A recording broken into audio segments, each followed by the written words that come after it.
A nigga that gain, a nigga that like not gain weight, the nigga that lost weight, lift the weights or some shit doing with some weight. So he big as hell now. Man, they said nigga got muscles and shit, man. So he ain't bullshit this time.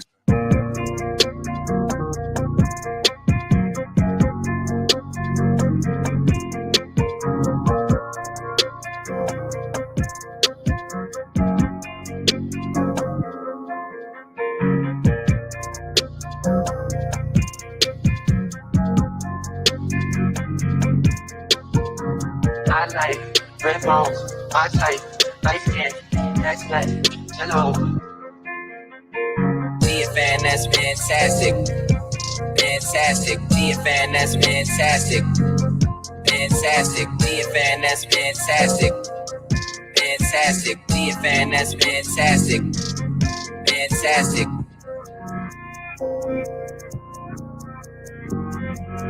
That's good, fantastic.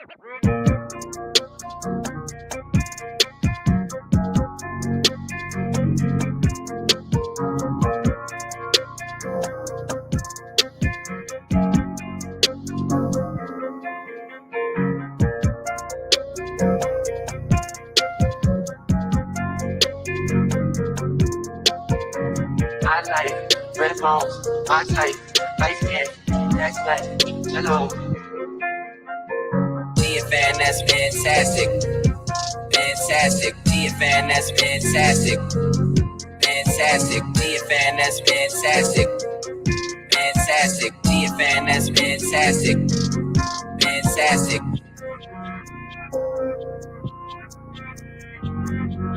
That's good, fantastic.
Yo, what up? What up? What up? Y'all know the deal, man. Like and share, like and share, like and share, so we can get this thing out everywhere. There's anywhere in the world you can be, but you right here with me, the BABGOG, man. I appreciate y'all pull up on me. What's going on, man?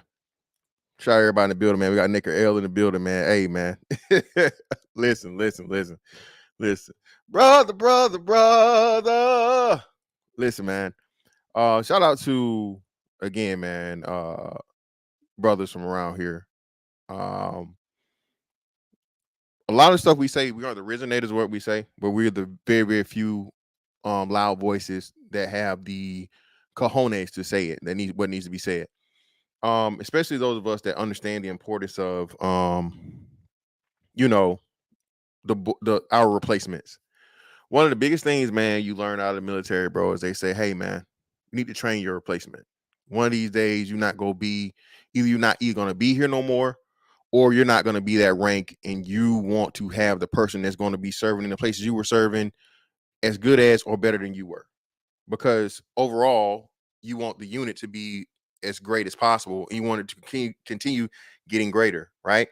So this is a very, very simple but powerful concept that unfortunately is lost on Black people. And we're the first group of men to not only understand it, but see something and say something about it. Okay. In not necessarily in mass, but a lot more than what it was before. And shout out to the old niggas, man. Shout out to the old fellas. They didn't have the opportunity, they didn't have the technology, they didn't have the know-how, they didn't have the understanding to be able to do the things we're able to do now But again, that's why we're doing it. And that's why everybody's trying to shut us the fuck up, and everybody's trying to tell us, oh, all you're doing is talking on the internet, even though it's okay for, bitches to shake hoes to shake ass on the internet, to show pussy on the internet, shake titties on the internet, niggas fight videos, hell, shooting videos, even do everything other than be a black man speaking about positivity on the internet. Shut your lame ass up, nigga. What is you doing, nigga? What is you building, nigga? Can you build a house?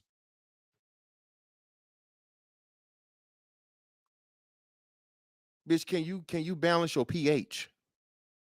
How about you start there? That's a whole lot simpler for you. That can any one single person build a house, bitch?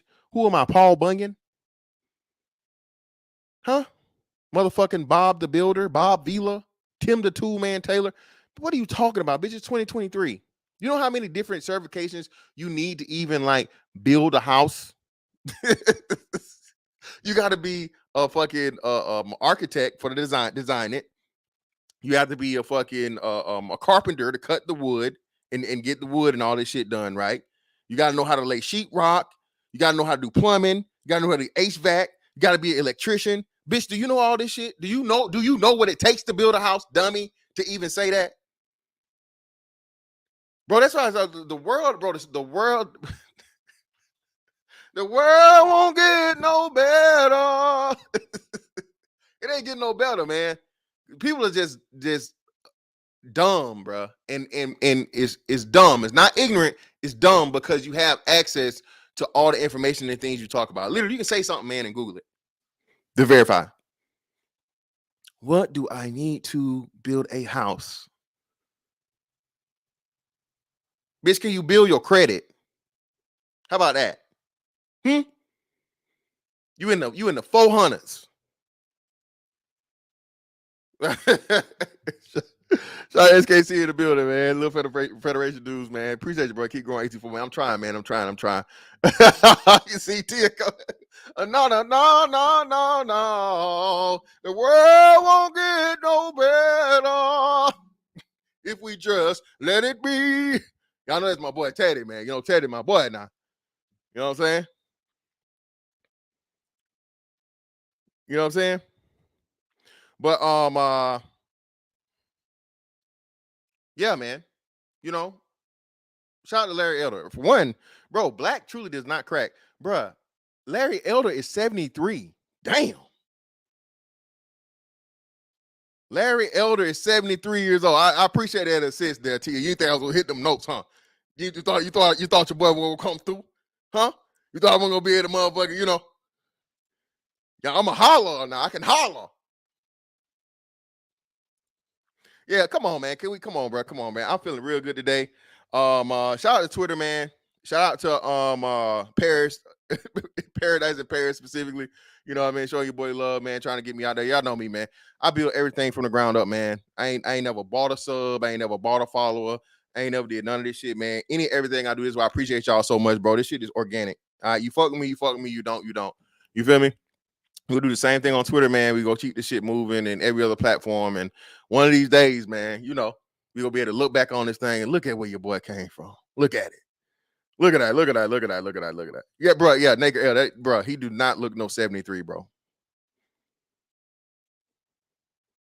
Not look 73 at all. But we're gonna get into this thing, man, and let this very, very wise man show us something. Now, first, let me show this. I asked for something, man. And again, man, you can't tell me that God ain't real. Okay? Can't tell me he ain't. Actually, I don't want to do that. That's the wrong thing. You can't tell me he ain't real, man. Hold on me. I got to spy on you niggas because I know how y'all do. Finna be doing the murder man dance here early today because y'all bullshitting. I ain't even got 30 likes. Come on, man. I got 40 people in here. I need at least, let's get it up to the number of people that's in here now. Yeah, man. I was just saying yesterday how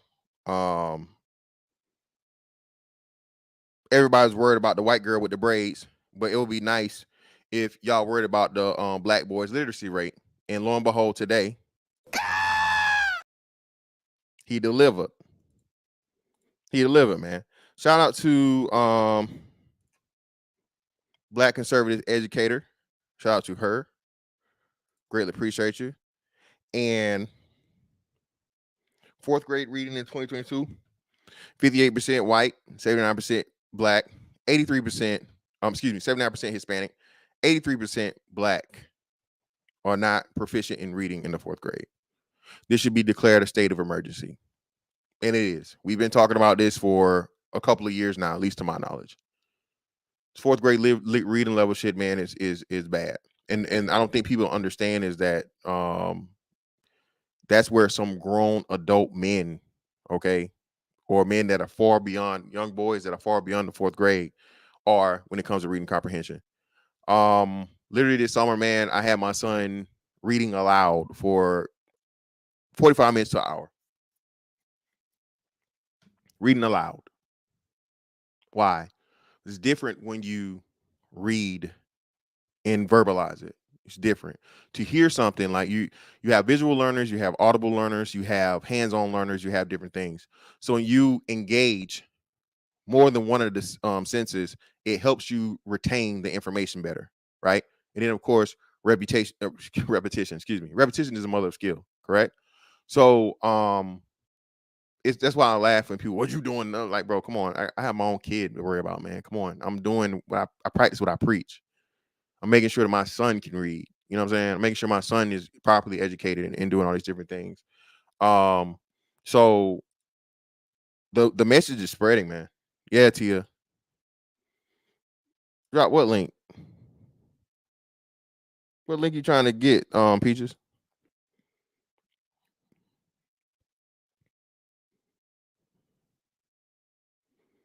Yeah, man. But let's get to this interview.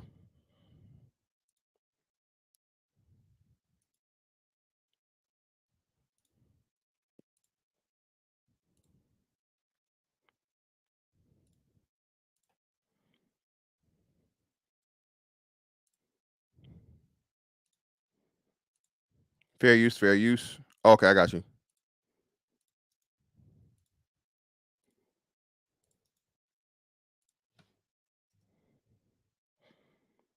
There's a Twitter post right there. Make sure y'all follow me on Twitter, man. Follow your boy. You know what I'm saying? Go ahead and take a look at the page today, man. I had to cook a couple people up. I had to go ahead and motherfuckers think because they got like they been on Twitter longer or something that like, you know, niggas want to treat you like a nobody because they don't know who you is. Motherfuckers fucked around and found out today. They thought shit was sweet, and the more you fuck around, the more you're gonna find out. I had to hit him with this one too. I had to let him know. Look here, man. None of you seem to understand. I'm not locked in here with you. That's it! You're locked in here with me! Locked in here with me! It's a motherfucking monster around this motherfucker, man. It's a motherfucking monster. Be careful. But let's get to it. That ass up in the morning. The Breakfast Club. Morning, everybody. It's DJ NV, Charlemagne the Guy. We are the Breakfast Club. We have Teslin Figueroa with us, and we got a special guest in the building. 2024 Republican presidential. Shout out to my man, Miles, man, for the 10. I greatly appreciate you, brother. Shout out to Freedman's Journal earlier today, man, with the random, bro. Just random in the middle of the day, brother. I greatly, well, that was yesterday, my bad. That was the end of the show yesterday, I think, or earlier yesterday, for the 5. Greatly appreciate you, brother. Candidate Larry Elder. Welcome, brother.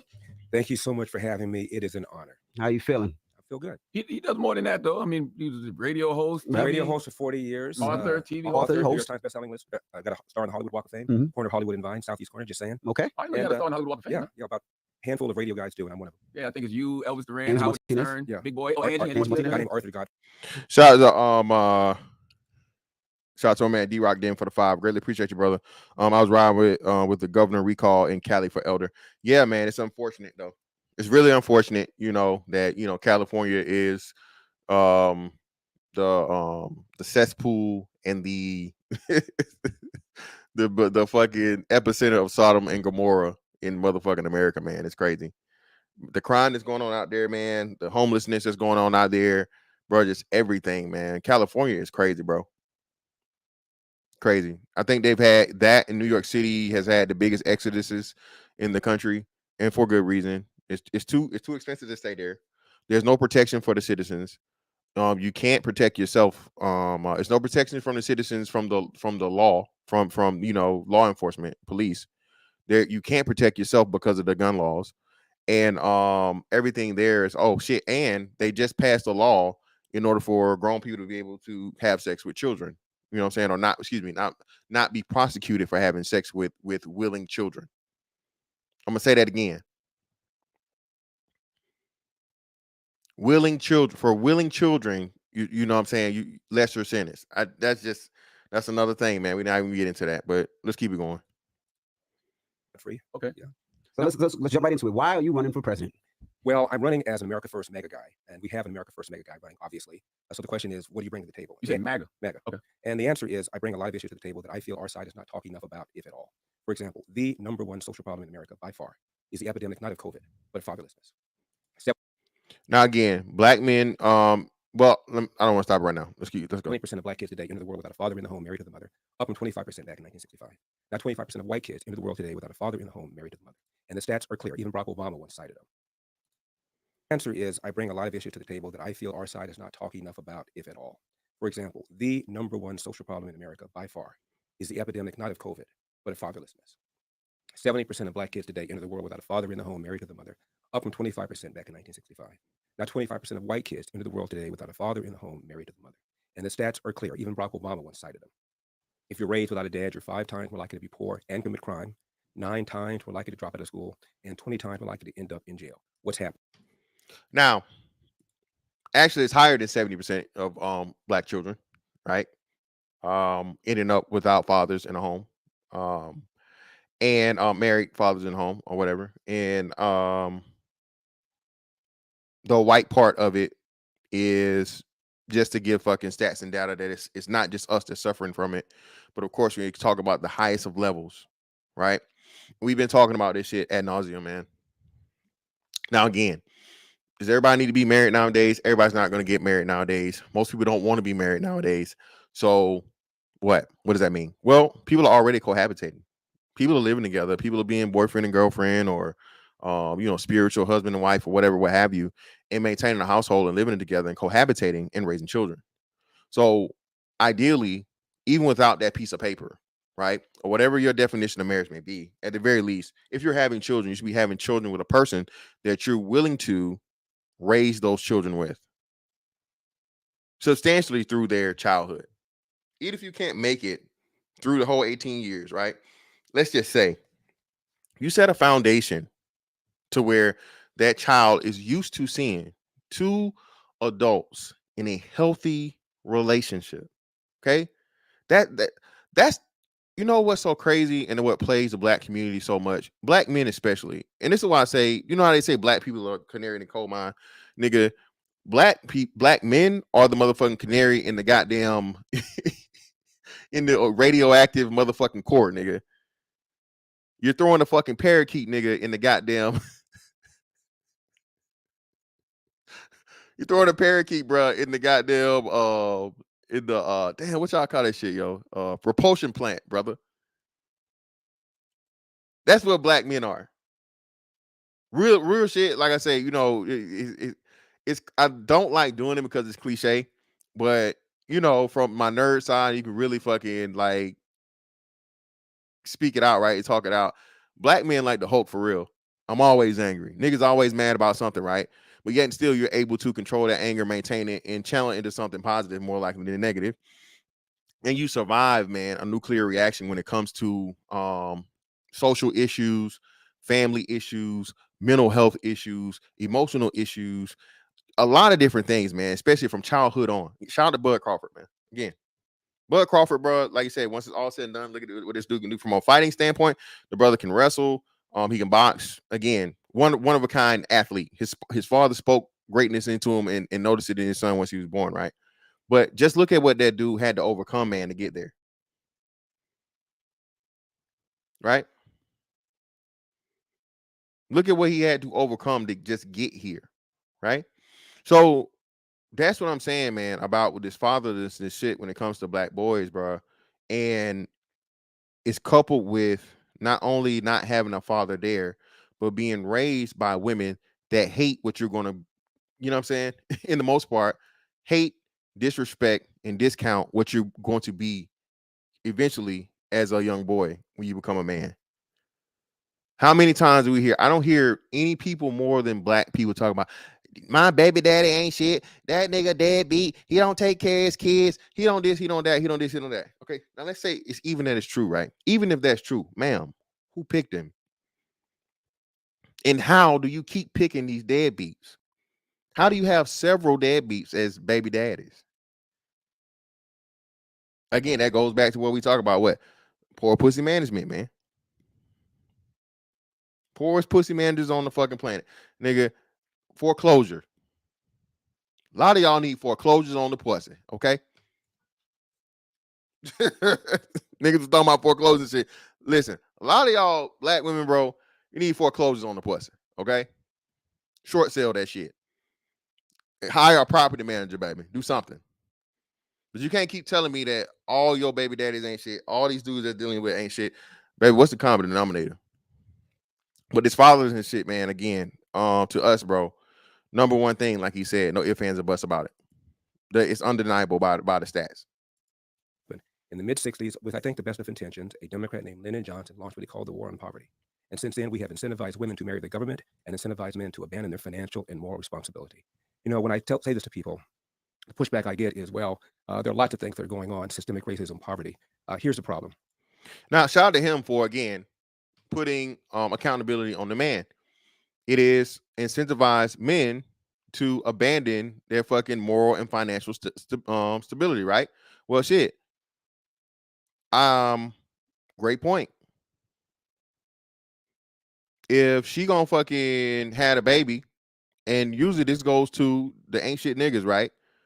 Well, hey man, she go get some motherfucking food stamps, and she go get motherfucker. She go live in the project. She go get Section 8, so she good. You know what I'm saying? Ain't my problem. Ain't my fault. These motherfucking notorious nutters out here. Just nutting and everything, man. Just motherfucking money bag, yo, everywhere. Niggas just nutting everywhere, man. Speaking of money bag, hell, money bag, yours is a notorious nutter. He got what, 5 baby mamas and shit? I don't know. But yeah, man, that's the problem. What happens when you get this fucking government dependency mindset, man, and mentality. Yeah, that's another fantastic original, nigga. Like that's another. I gotta start writing all these down, man. I don't have to trademark a lot of these shits, man. Niggas will be stealing my shit. Yeah, notorious nutters, man. Yeah, NBA YoungBoy. Yeah, NBA YoungBoy. They say NBA YoungBoy is on his what? His 9th baby mama or 11th baby mama and like 12th kid or some shit. Bro, that's just deplorable. Bro. That's despicable, man. You know, but again, why? Because he has an image, he has a persona, he has money, he has fame. There's gonna be women lined up to be motherfucking baby mama number fucking 13, 14, 15, 27. Yep. Crazy. Nick Cannon, yep. Jay Fizzle already got 13 baby mamas, he said, and counting. He said that. Motherfuckers tried to tell me that shit, man. He was like, the man said 13 and counting. Yes, and we dead ass serious. You didn't know that?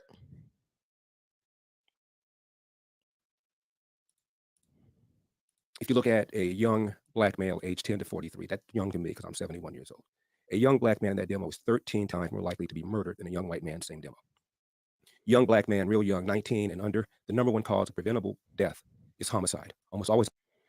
You know how crazy that is, man? Under 19. Remember when we was young and growing up, they was telling us, man, hell, 21, right?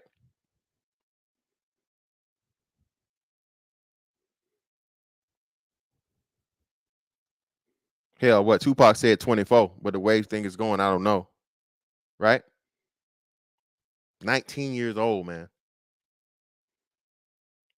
But don't talk on Chicago. Chicago ain't no problem. What you worry about Chicago for? Well, I mean, it's one of the main places where young niggas are dying. Senselessly. For no reason. At the hands of another young black male. Same demo for whites, the number one cause of preventable death is unintentional deaths. That includes drug overdoses, automobile accidents, drownings. It's not until they get to number 4 that death is the cause. And again, this is the wonderful thing. Shout out to Larry Elder, man, again, for laying this stuff out. And this is what I say, right? That's why and he gonna get to it, but this white supremacy thing, man, bro. We have so many intraracial issues and interracial problems that if even though I know this is never gonna happen, niggas was serious and really gave a damn, really gave a fuck, bro, we could change this shit. Not overnight, but within, I'll say, a good 3 to 5 year span. Buckle it down, hands down, no bullshit. You know, hey, look, we're no longer tolerating this, and this. That stop snitching shit is dead. This fucking crime and shit or whatever the fuck. Hey, we can do some Amsterdam type shit to where, hey, you can fuck with that shit over there. But if you step outside of these fucking boundaries doing this shit, nigga, we on your ass, you up out of here. You out of here, bro. Crime is never gonna stop. So that's the wonderful thing about the wire thing, right? And y'all, I don't know if y'all remember that the black lady, the crazy ass wacky black lady that tried to run for mayor. I think she tried to run for mayor or governor of Maryland, no, Baltimore. I think it was mayor of Baltimore, right? And she tried that shit. And we was like, bitch, really? Bitch, you trying to beat motherfucking Bunny Colvin? Like we ain't seen the wire for real. D-Rock Den, brother, again, unfortunately, brother. You're definitely correct. Too many simps and too many niggas that not just the simps, man. Too many criminal worshipers. Again, one of the worst things that ever happened to blackness is it being synonymous with criminality. You can't be black, man, and be, you know what I'm saying, not be with the shits. You know. No, man, hey man, he got smoked, man. He got killed, he got turned into a pack, man. But hey, that's the streets, nigga. Bro, he was 7 years old. He was 7. Hey, man. Hey. I don't make the rule, nigga. You know it is what it is, man. It is what it is. Shit sad, man. That's why I say this great separation is happening, man. More black people are starting to understand that, hey, all skin folk ain't kinfolk. And most importantly, I have a legacy and a lineage that I'm trying to build, and I want to keep protected. So I have to keep them away from niggas. Have to. There's no excuse. You should continue having children in poverty and crime. If you live in a crime-ridden, high violence fucking crime rate, and you keep having kids there, you don't love those kids. And more likely than not, you're participating in the po-ho hustle of fucking government assistance and child support.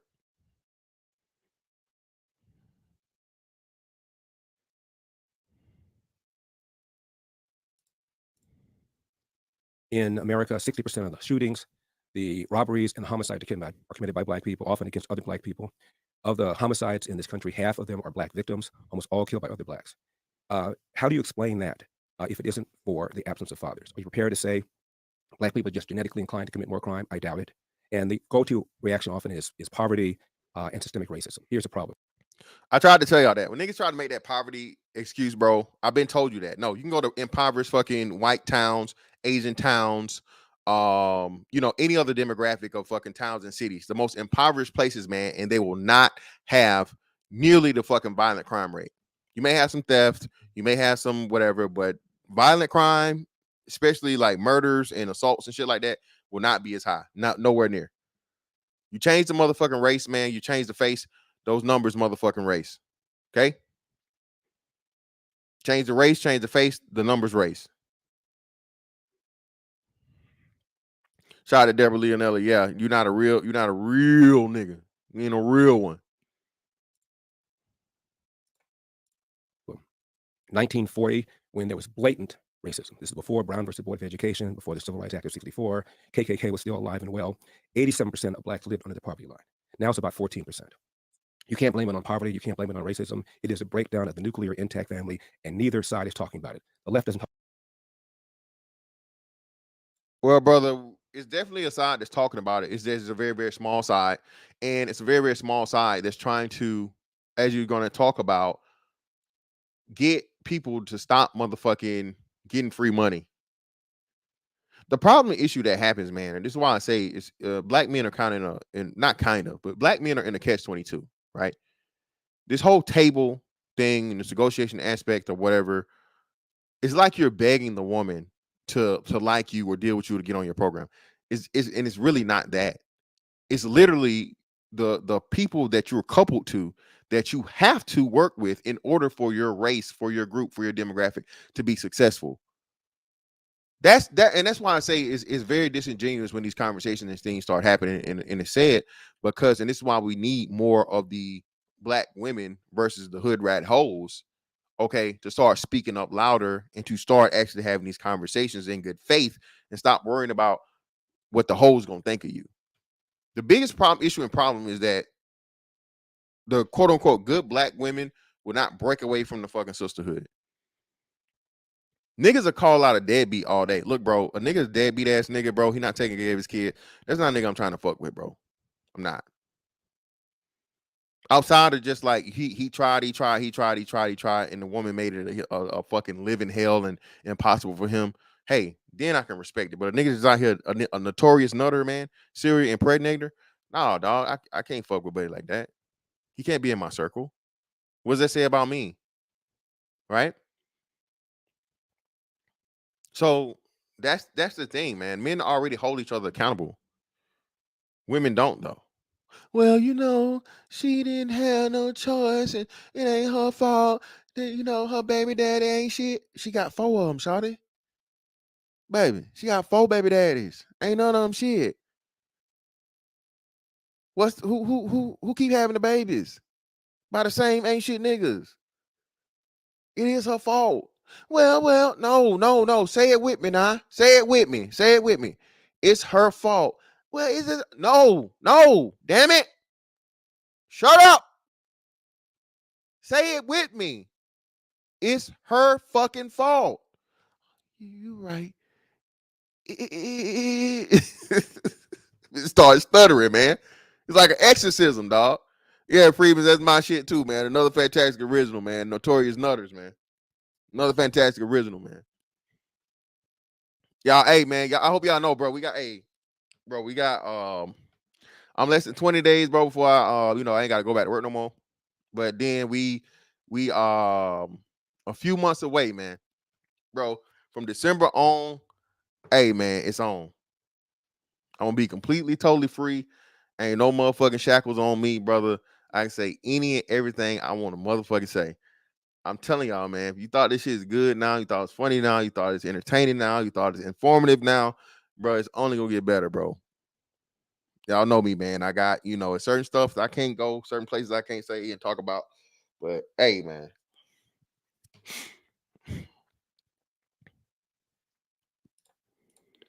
Talk about it because they caused it with the welfare state. And our side does not talk about it because if you're white, you'll be accused of dissing single moms who are heroically raising these kids, or you'll be accused of being a racist, or if you're black, you'll be accused, as I was by the LA Times, of being the black face of white supremacy. Nobody's talking about that. I am. What are the reasons, if your statistics are right, what are the reasons that you think fathers aren't in the home? As I said, it's because in the mid-'60s, Lyndon Johnson launched what he called the War on Poverty. In Charlemagne, literally, they sent social workers door to door in the inner city. I remember this, advising women of the availability of welfare provided there was no man in the house. It created... Wait, whoa, what? They did what? Hold on now. They didn't do that.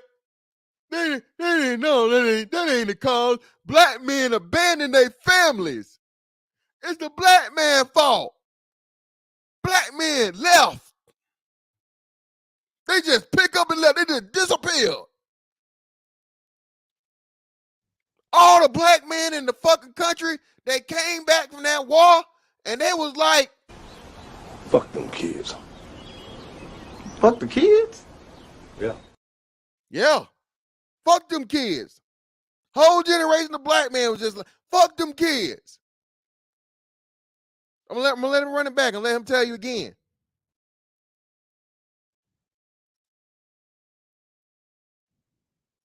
In the mid-'60s, Lyndon Johnson launched what he called the War on Poverty. In Charlemagne, literally, they sent social workers door to door in the inner city. I remember this, advising women of the availability of welfare provided there was no man in the house.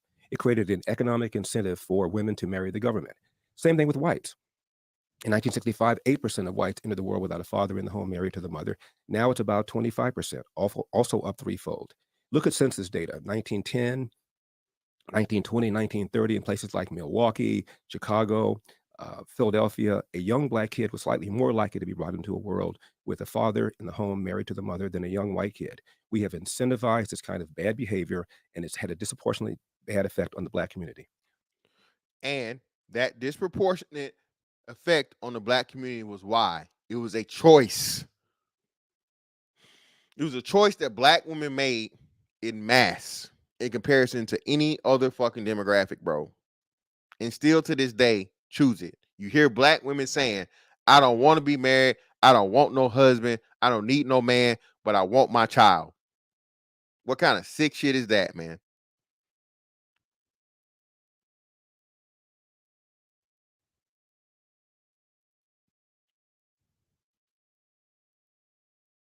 What kind of sick shit is that?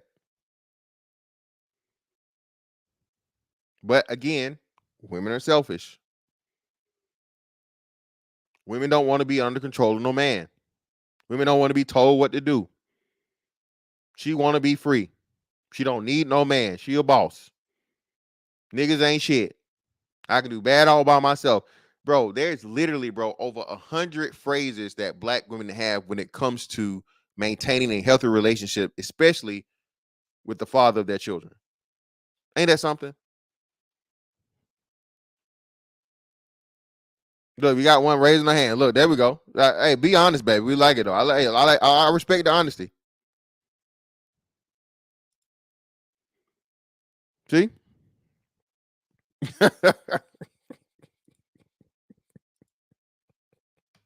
Silence, are you wilding, man? Oh God. Let me ask you a question. What do white people do wrong, Larry? What do you mean? What do white people do? I'm not worried about white people. I'm worried about what's going on with us. But if shout out to Larry Elder again. I hate this. If you're so pro-black, what the fuck does whiteness have to do with black people?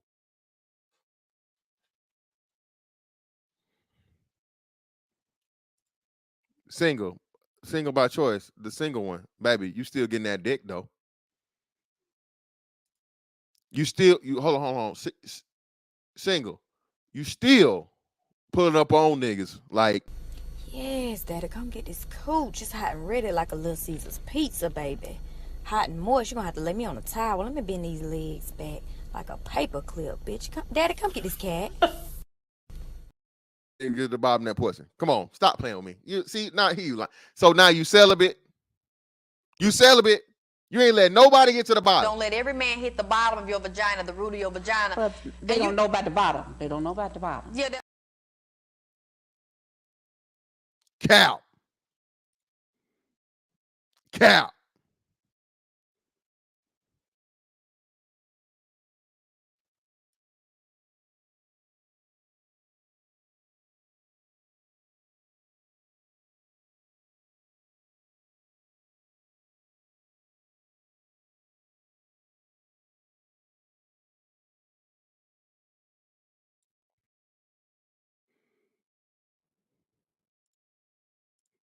If there's systemic racism in this country, which we know it is. No, I don't say there is. You say there is. I don't believe that. Oh, you don't believe that? No, there used to be, obviously. Tell me what you think the number one systemic example of systemic racism is in America. Oh man, there's so many. Just give me the most important one you think. But at the top of mind, I probably say maybe mass incarceration. Now here we go again with this mass incarceration bullshit. Do you know that mass incarceration itself is like a myth? Now what people do is they take and they compare the incarceration of America, right,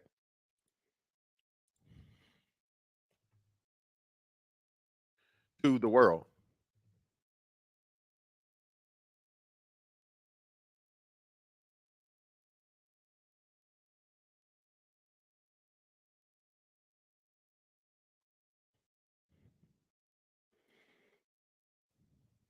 But lo and behold, how is it mass incarceration? My bad. I gotta present this, y'all. How is it mass incarceration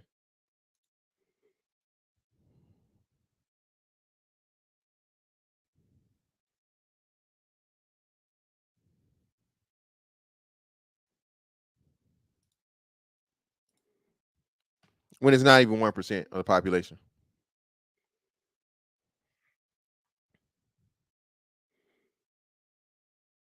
You see the mind games and the tricks they play, right? To make it seem like it's just this big of a deal in a country where, again, you own the most guns in the world. Um, you have some of the most money, right? So there are far more other type of crimes when it comes to even financial crimes and scamming and all this other shit, right? You know, all these different kinds of crimes, and you have one of the best judicial systems in the world. It's corrupt and it is fucked up as people claim the United States to be, bro. It puts everyone else in fucking just, bro, not even the same league or echelon when it comes to justice. The law books of the United States, man, the justice system, civil, criminal, all these different things, right, of America, bro, are second to none, hands down. You can be and kill 30,000 motherfuckers, man, be a whole serial killer out here. But if fucking anything is done wrong in the judicial process or the legal process, you can be set free on fucking just legal precedents. Why? You didn't file the paperwork right. You didn't do the proper investigation. You did something that you weren't supposed to do. The arrest was illegal. Bro, this is why I say, man, they're purposely miseducating and jading American societies to American ways, right? He's gonna talk about patriotism and stuff too. I told you guys, bro. Everywhere else in the world, bro, they're nationalists, proudly. They're patriots of their country, proudly. This is why a motherfucker don't tell you I'm African. They tell you I'm from Nigeria. They tell you I'm from fucking Ghana. They tell you I'm Ethiopian. A person doesn't tell you they're European. They say, hey, I'm French. I'm Italian. You know, I'm English. I'm Dutch. All right. Motherfucker don't tell you they from Asia. I'm Chinese. I'm Korean. You know what I'm saying? But they mind fuck y'all so much, man. It's just crazy. Brother, how is it too high? Highest points, I mean, I'm not, y'all trolling. I'm not even able to get into that, man. I'm not gonna deal with the trolling shit tonight. You cool though. It's funny though. Ha ha ha, sir. You're funny. You're a funny guy.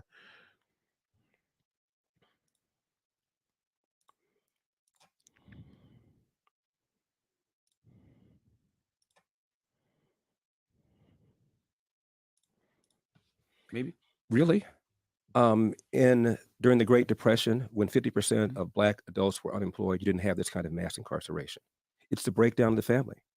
There's a direct. I'm not going to. I agree with the family part. I'm a Black man who is a father to his children, and I'm a Right. happily married Right. Black man to a Black woman. So I'm never going to argue with that part, Mhm. you know. But I just feel like everything is black with you. Black is wrong. Black people do this and Black people do that. And when I ask you what white people do wrong, you said you're not worried about white people at all. I'm talking about the damage, disproportionate damage going on in the Black community. For example, And again, Charlemagne couldn't answer the question. He asked him, give me one thing, which was mass incarceration, which he just disproved. Mass incarceration is a myth, man. It's a myth. And the fact of the matter that you guys want to be lighter on criminals is the reason why this fucking society is deteriorating even more than what it is. Bro, these Black neighborhoods are causing their own food deserts. You got they are robbing these places so much to where these places have no incentive to stay open there because they're losing too much fucking money. It's to the point of where they're you know what I mean, loss prevention numbers is just ridiculous, and they only cover for so much when it comes to insurance. And then of course, if you keep having crime at your place, your insurance is going to go up. So what are you going to do? Are you going to stay fucking in a very very high crime area and keep losing fucking money and profit? No business is going to do that, especially a chain. I'm gonna get the fuck up out of there, and you figure it out yourself. Learn how to farm, nigga. Learn how to fish, nigga. Or just go rob each other. I don't give a fuck. But you made it easy for me. You gave the fucking the business the way out because you literally robbed them out of business. Oh man, they got the money, they got insurance. No, nigga, no. You only got insurance over too much, and if you keep fucking robbing and shit, bro, any business is gonna fucking leave. You're gonna shut down. It's liability.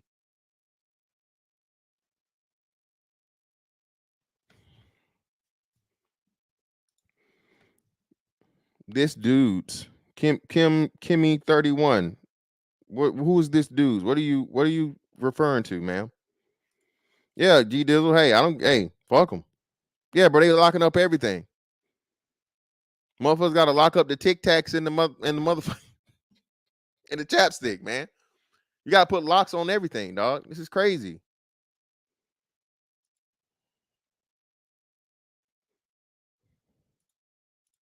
Example, look at these smash and grabs that are taking place in Los Angeles, where I live. There's a suburb called Glendale where at a mall recently, a mob of 30 to 40 people, they had masks on, but one guy got popped. He was black. I think most of those who were doing this were black. And in recent years and times, there have been a number of these in places like Chicago, places like New York. If I were involved in something like that, Charlemagne, I grew up with a dad, just as you're raising your own children. I would have been more afraid of my father than I would about the cops catching me. These kids are afraid of neither.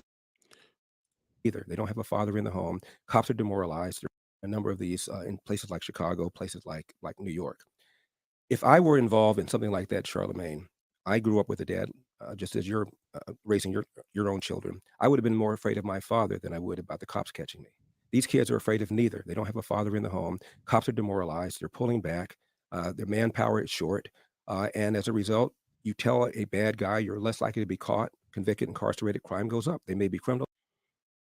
Now again, man, I say this all the time.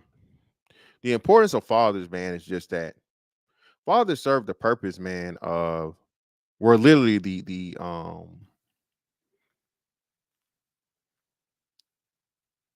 I'm trying to find the right term.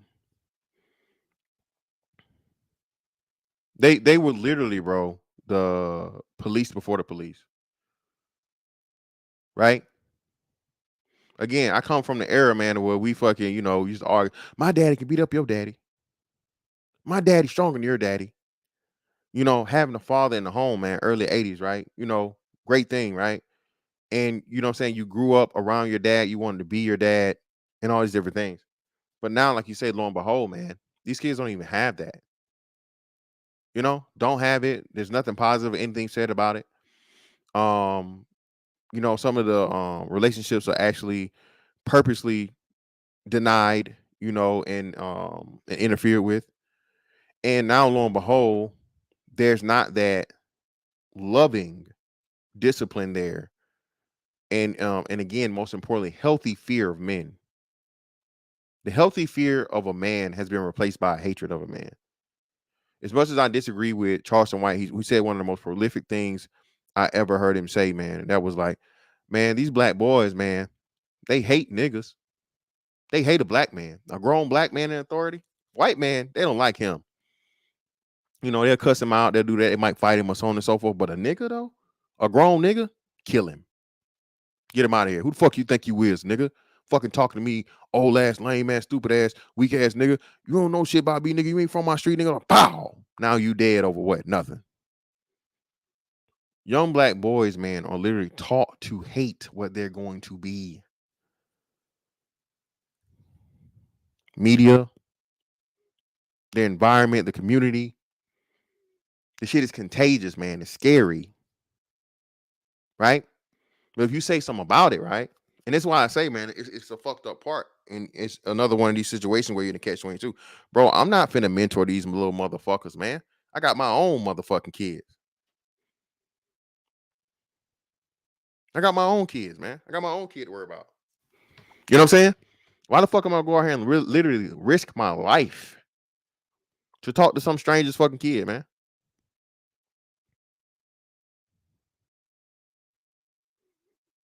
You know what I'm saying? Yeah, that's another big part of it too. Then now, the police, you demoralize and demonize the police. The police is just bad, man. Fuck 12. Fuck the police. Police ain't shit. Defund the police. All the cops is crooked. All the cops is wrong. Police bad. And again, I'm not no motherfucking, protect the blue motherfucker, man. But at the same time, I understand the importance of law and order. Most of you niggas think you'll be able to last even an hour in anarchy. If there was ever a quote unquote purge type situation where there was lawlessness for a certain period of time, bro, you'd have no chance. Again, I keep telling these people this, man.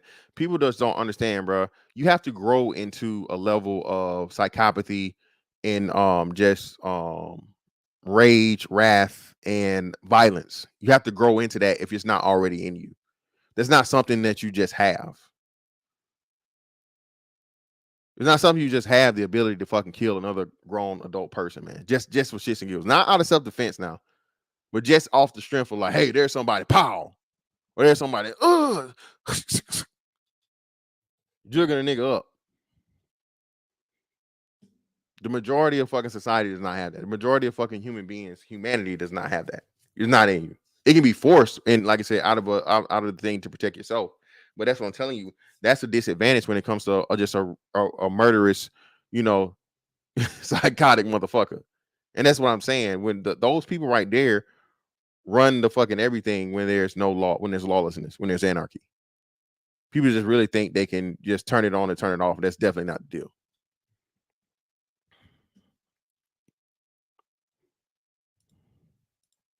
But they're not stupid.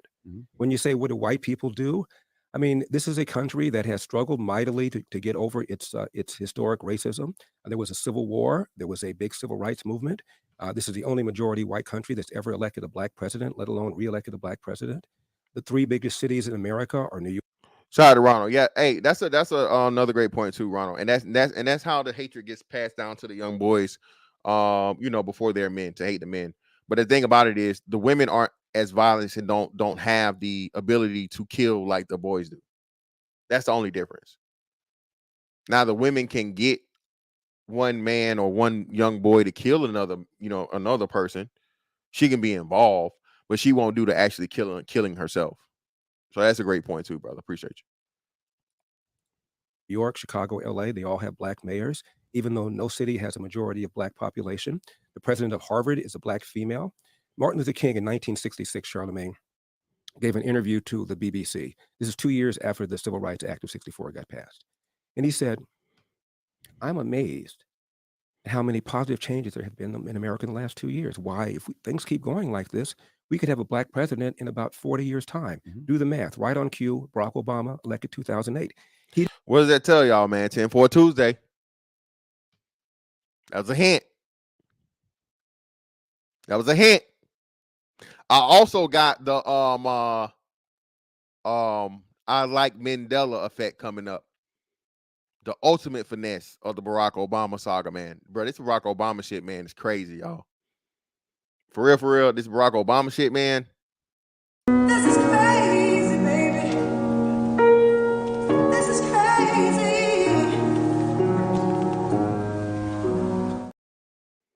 Let's just say all of them laws wasn't no motherfucking coincidence. We wonder how he switched from,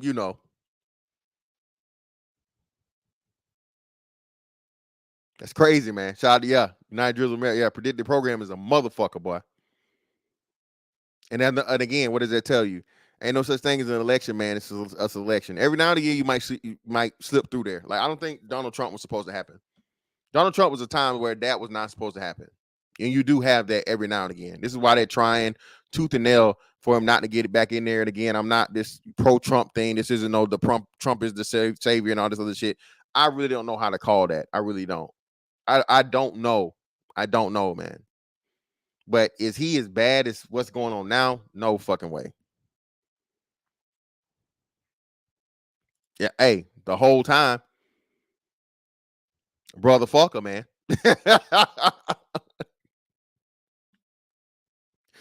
His name do start with a B.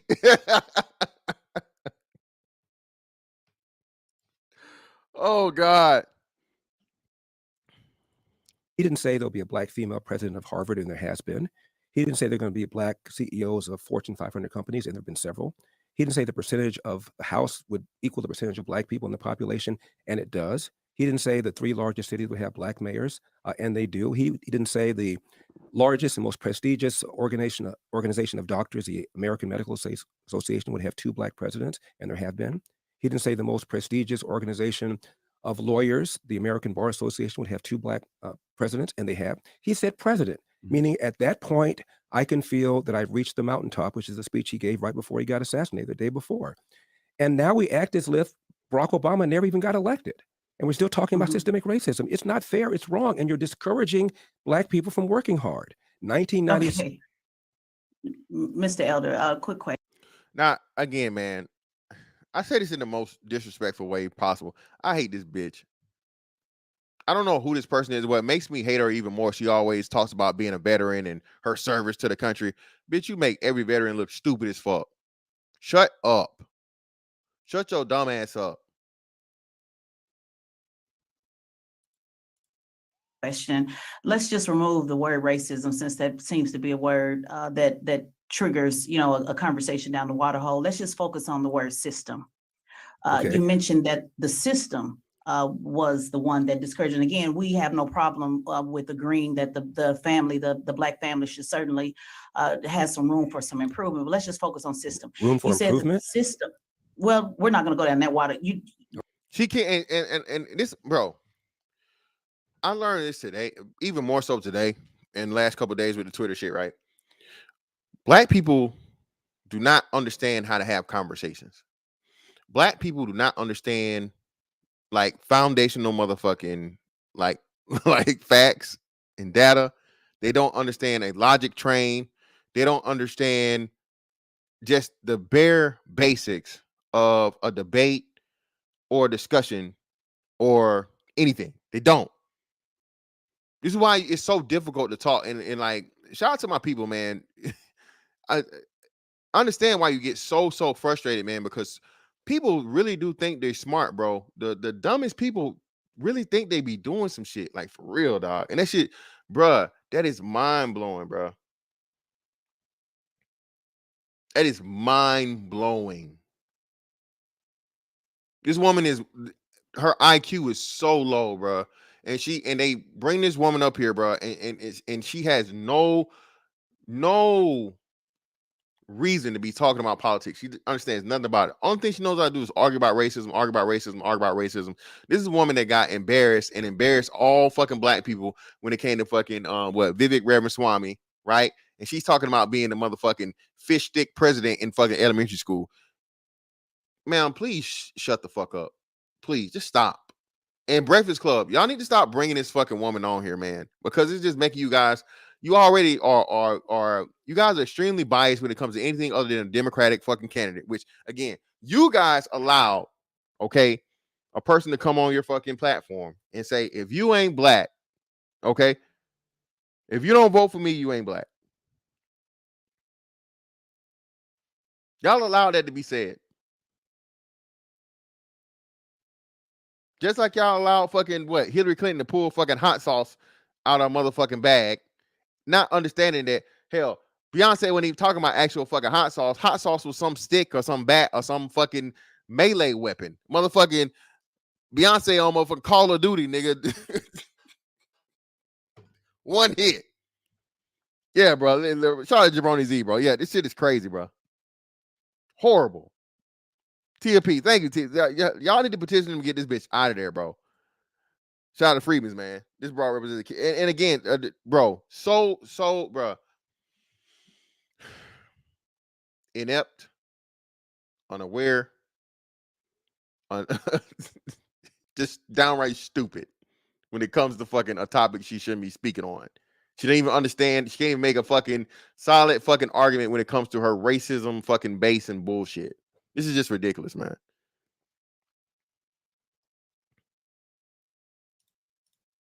We're not going to go down that water hole. Let's get to the question. So the question is, you said that the system encouraged. And dummy, it's not fucking water hole, it's rabbit hole. You fucking dummy. You said it twice. You so dumb, and you try to be so fucking just an asshole.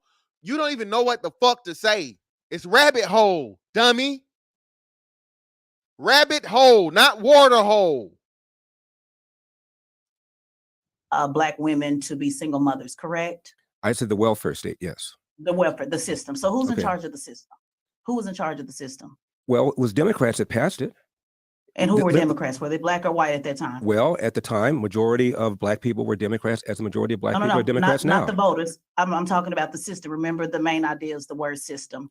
Who was in charge of the system at the time? The Democrats at the time, the system.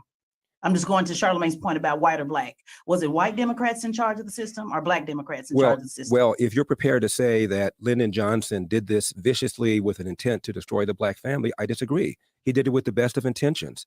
No, I didn't ask you that. And if you look at the New York Times, which is left wing, the Washington Post, which is left wing, they cheered all of this. Right. And what I'm asking was it white people? So I'm going to ask again in case my mic's not coming through clearly. What now, Charlamagne and DJ Envy need to fucking drop their nuts, just like y'all did with what was the girl name that was talking to bus driver bullshit. Get this bitch out of here, bro. This man is 73 years old. He's accomplished more than all of y'all fucking put together, bro. All right. Accomplished more and has more knowledge and more life experience and everything. You guys are allowing this woman, this bitch, to blatantly disrespect this man that's trying to have a civil and logical conversation with you. Discussion, debate, whatever you want to call it. But all of this motherfucking snarky and fucking just bullshit, bro. Smart aleck bullshit. Y'all should have fucking dropped that bitch off the fucking Zoom and been like, hey, we having technical difficulties. We're sorry about that, Mr. Elder. Continue with your point and we'll just, conduct the interview ourselves. See, this is where niggas allow themselves, bro, to get bitched by fucking black women. This is where you fucking fall off. You look like a whole bunch of hoes because, again, you have this man is 73 years old. Charlamagne, you just talked about all of his accolades. You gonna allow this nobody ass bitch to disrespect this man repeatedly. There's a way to motherfucking disagree, you know what I'm saying, with motherfucking grace, honor, fucking gratitude. But of course, this is what we go back and talk about. The black man gets no fucking respect from the fucking black woman.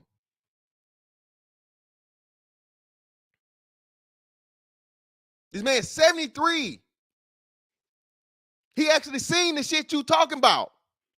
He wrote a book about it, talking about his dad coming back from the war and being fucked up and all this other shit. But you want to fucking give a 73-year-old black man a lesson in racism and be disrespectful about it? Man, if y'all don't get this bitch up out of here, man.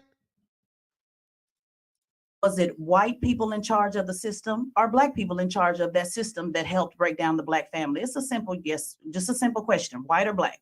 Well, you didn't have to go on welfare unless you voluntarily chose to go on welfare. Bam! Right there. Done. 100% of fucking black people did not choose to go on fucking welfare. And he told you the fucking poverty, there's a lot more people below the poverty line. I think he said it was 84%. Not 100% of the 84% went on fucking welfare. But you're so fucking hell bent on getting white or black, white or black, white or black. Dumb bitch is not that fucking simple. You getting him to say either or doesn't fucking discount all the facts and the data he's giving your stupid ass. Breakfast Club, man, this shit is embarrassing. Again, y'all, every time y'all let this bitch get involved, man, you get embarrassed. Stop bringing this stupid bitch on, man. Yeah, and that's what pissed me the fuck off. She really thinks she doing some shit, man. But meantime, between time, see what the hell y'all niggas got going on right here, man. Check y'all niggas. Bruh, I got 100, all right? I got 120 motherfuckers in here, man. I ain't got 100 likes. Can I get all my likes, man? Please. If you lie, you steal, okay? Y'all Larry Elder talking about you niggas? Huh? Y'all in here stealing, man. It's free. If you lie.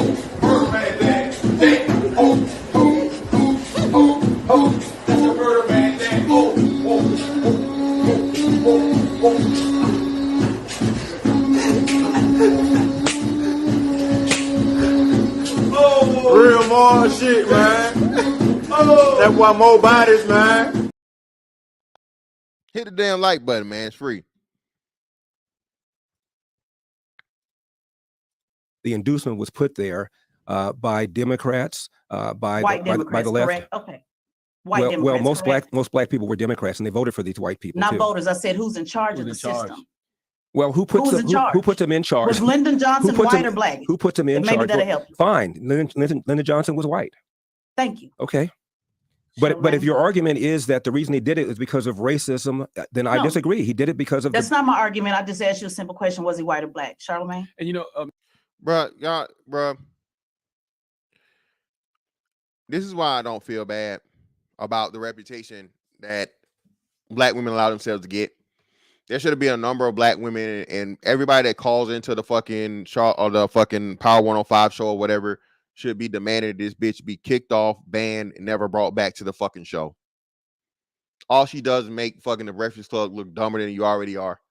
She's not fucking, she doesn't have any type of fucking just couth. Where's your couth, bitch?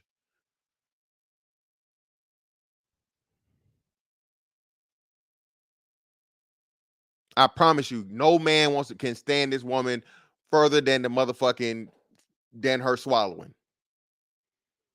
That's it. Bitch, please leave. Leave. Your Uber's outside. I've already called it. I timed it perfectly with my nut. Get out.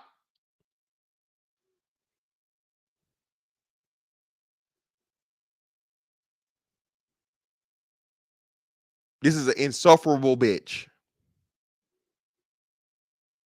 Everything from her mannerisms to her tone to just.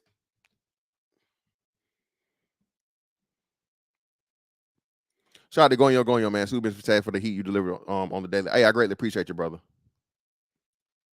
Mr. Elder, you said you talked about the smash and grabs, right? And I find that interesting because when you see the mass shootings that happen, majority of those people are white males. What do you think about that? Actually, if you look at the percentage of whites in America, which is 60%, percentage of mass shooters is under that.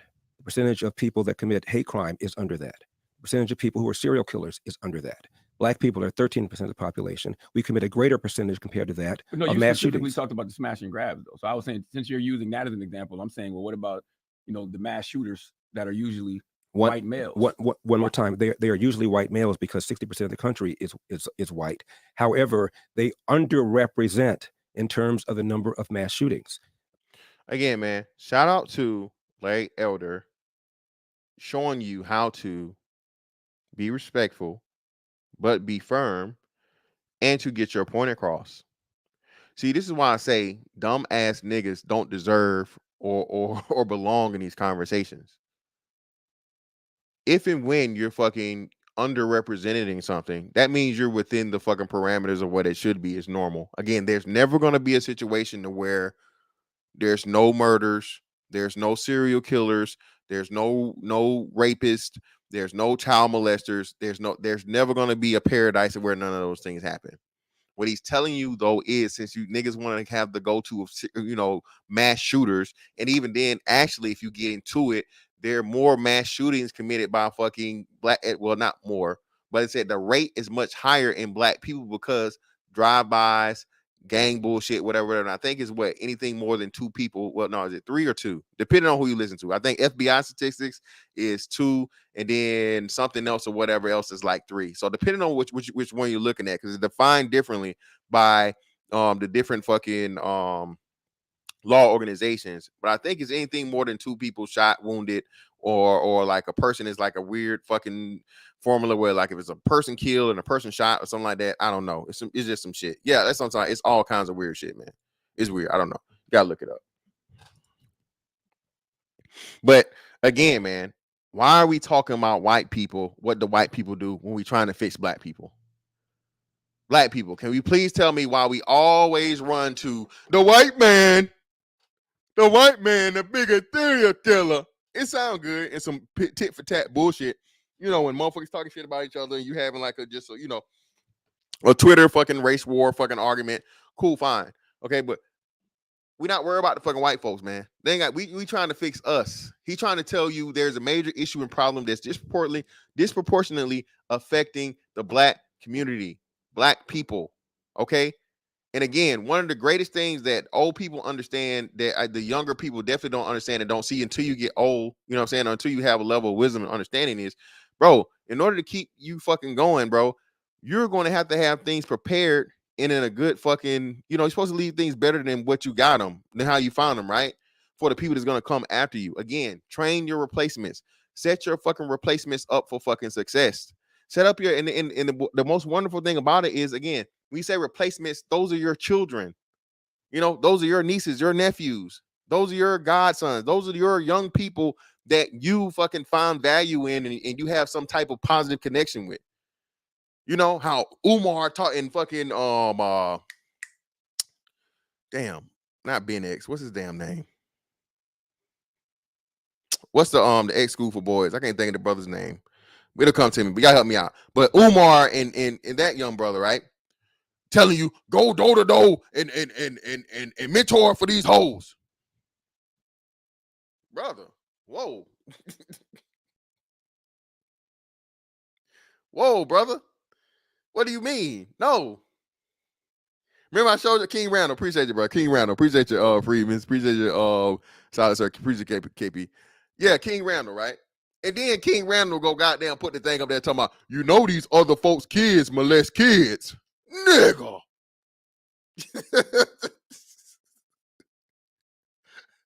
Nigga. like, yeah, you can't just be letting folks' kids around your kids. You know, kids molest kids. Nigga, now didn't we goddamn tell you?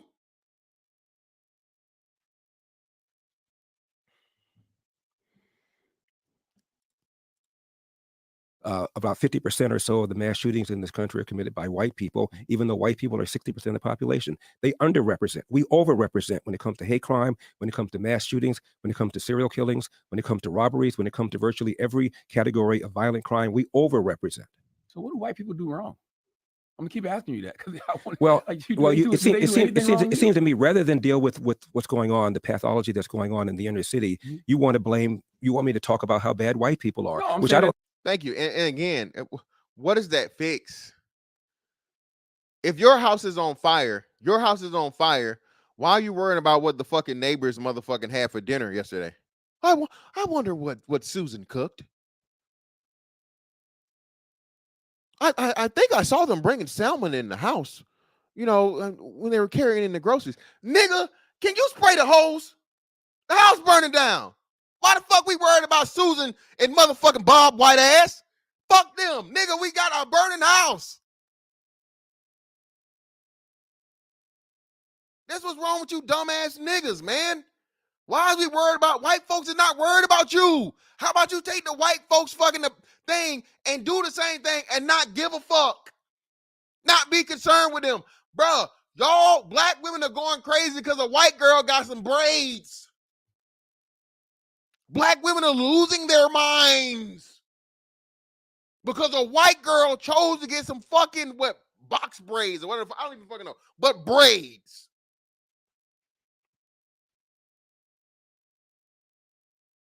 Ma'am, are we fucking serious? You know niggas don't own braids, right? You know that, right?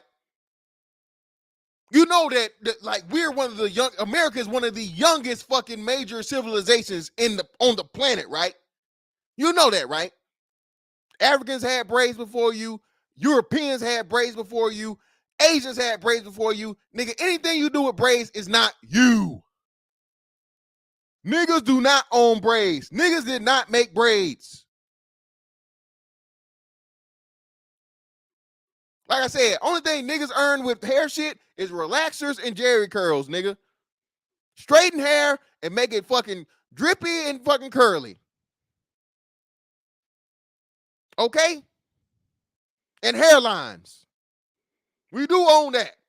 Now, niggas do own the hairline, nigga. We own the motherfucking hairline, nigga.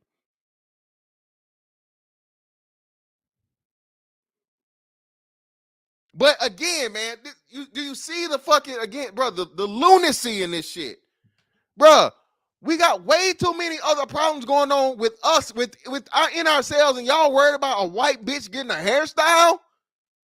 This is why I can't take you niggas serious. Yeah. No, not the white girl that braided the black girl's hair. The white girl that got the braids. The white girl, and y'all so dumb, y'all blowing her ass up. Kiss my white ass. That bitch, if you don't know, she finna start a trend. These white girls finna start goddamn, they finna get bold and start clapping back. I'm just letting you know. All this caring shit is done went on long enough. Yeah, hey, them fingerways, them fingers. Now, yeah, we get them fingerways. That's a perm though. I mean, that's a relaxer. That's part of a relaxer process, brother. So that's included in relaxers. Yeah, I said line-ups, American nigga. That's us. We definitely own fucking line-ups now. Which I don't think is which I don't think is a particularly productive thing to do. Well, I think I'm talking. I think there's a cause and effect, but if we can't talk about the cause, which I believe is systemic racism and white supremacy, the FBI says. Well, I just told you, if it's systemic racism, please explain to me how it was when America really had systemic racism in 1940. 87% of blacks lived under the poverty line. Again, this is during Jim Crow era. My father is from Athens, Georgia, grew up in Jim Crow. My mom is from Huntsville, Alabama, grew up in Jim Crow. 87% of blacks live below the poverty line. This is before Brown versus Board of Education. You did not find these kind of black on black crime. Probably because we had no But they choice still but were to do it living ourselves. below the poverty line, though, sir. I'm sorry? You're forgetting the fact that they were still living below the poverty line. You're picking and choosing, saying this was good, but this was bad. Okay. The bottom line, they end between the poverty line. But let's move forward. Well, on let me. system. Can I just address that? In 1940, 87% of blacks lived under the poverty line. 1960, that number had fallen to 47%. That's a 40-point drop in 20 years. That's the greatest 20-year period of economic expansion for black people in the history of America. Again, well before Brown versus Board of Education, well before the KKK imploded, well before we had race-based preferences. Why? Because it was rare for a black kid to be raised in a family without a father in the home. A strong belief in Judeo-Christian values, a belief in patriotism, even as America wasn't applying these values to black people, obviously. And a belief in entrepreneurship. All those things are now under assault by organizations like Black Lives Matter. Charlemagne, Black Lives Matter had on their website an attack on the nuclear family. The founders are self-described Marxists, trained Marxists. Marx wanted to dethrone God, was an atheist, and Marx did not believe in capitalism, let alone entrepreneurship. All the things that made black people still survive in virulent racism are now under attack by organizations like Black Lives Matter. But all of those things have always been under attack by white supremacy. You can go back to things like whether it's the Tulsa race massacres. Like every time black people do create these systems that are our systems and we are the entrepreneurs, it seems like white supremacy finds a way to destroy it. Every time, look, the Tulsa massacre, within about 5 years, that whole area was rebuilt. It was not even called the Black Wall Street until after it was rebuilt. It was rebuilt, by the way, by black people without one dime of government money. Again, bam. And this is the importance of shout out to Gary Grant, brother. Greatly appreciate you, Gary, man, with a 5. It's funny that black women are complaining about the braids when 85% of them are gluing weave to their heads. Yeah, man. And that's another thing, man. I really don't want to do a whole hair stream or a whole thing. I'm gonna work it in there some kind of way or whatever. But yeah, Gary, we know that deal. Listen, man. This is why, and this is Larry Elder is showing the proper place of, an elder. Okay, not just an old nigga, not just a old person, but a wise person with knowledge, experience, and patience, and a willing to teach. Even though he's on the other side of this thing and clearly being, jumped and disrespected and all these different things, Larry Elder is holding frame, bro, and he's giving literally a lesson. Okay, a lesson. I didn't even know this. I didn't know this shit about, because niggas, Black Wall Street, Black Wall Street, Black Wall Street, Black Wall Street. I didn't know it wasn't called Black Wall Street until after it was rebuilt. Niggas always talk about they burned down Black Wall Street. Well, Larry Elder just gave you the fucking context, man. Hey, fantastic. Go ahead, bro. Okay, if it's its own thing, why the hell would they call it Wall Street when we know what Wall Street was? You know what I'm saying? Why we got to have the black version of everything? Yeah, well, that's what it is, man. Like you said, it's as much as they say niggas want to No, I don't say niggas. Let me back up. Black people wanted to feel what it was like to be white. That's why the Civil Rights Act happened. Black people felt like, even though Larry Elder and plenty of other brothers and black people, historians have told you, black people did the best they've ever done from an economic standpoint and whatever, everything else when they were independent and they were, segregated. As soon as though you were given the fucking illusion of inclusion, niggas got on welfare, right? Well, black women got on welfare, and that began the fucking downfall of the black community. Why? Because you put the man out of the fucking house. You put the man out of the fucking equation. And now she married the fucking government. every time we say this, man, and True Hype, this was crazy to me. Black women try to deny it when, bro, we have documentaries showing black women saying this. We have historians. Larry Elder's 73 years old, bro. He's telling you, hey, this is what fucking happened. They went door to door. He saw it with his own eyes. Witnessed this shit. To give you a real life account of just how this shit was going. And the black women that said, okay, yeah, well, fuck it, I'm taking the check. Get your ass out, nigga. Get out, nigga. Which a lot of the white women didn't do that. I mean, at first black women weren't doing that, but like, you know what I'm saying? Like after a while, then, you know, the men started getting put out because they used to do those welfare checks. Yeah, You know what I'm hey, shout out to you. Welfare, thank you, True Hype. Again, people don't even understand when you say welfare checks, bro. Like, bro, that wasn't a police thing, nigga. That was a government motherfucking like, hey, you better not have no niggas in here. Not only not have no niggas in here, not have no nigga clothes, not have no nigga shoes.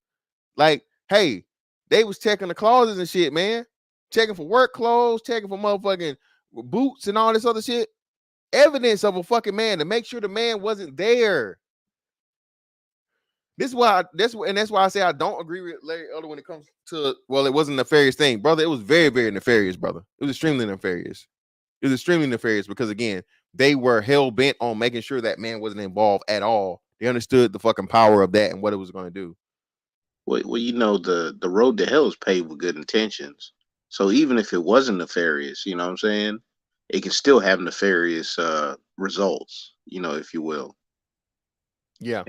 And that, like, not to stray too much, but the joint I said in the chat about the braids, there's a video going on right now where a white woman is braiding like a black girl's hair. Yeah, I had that one too. I showed that one, and they snapped about that one too. True Hype. Dog, like what's going on with people, man?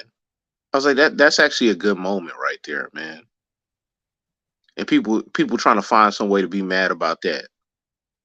Like, Again, man, the hair is sacred.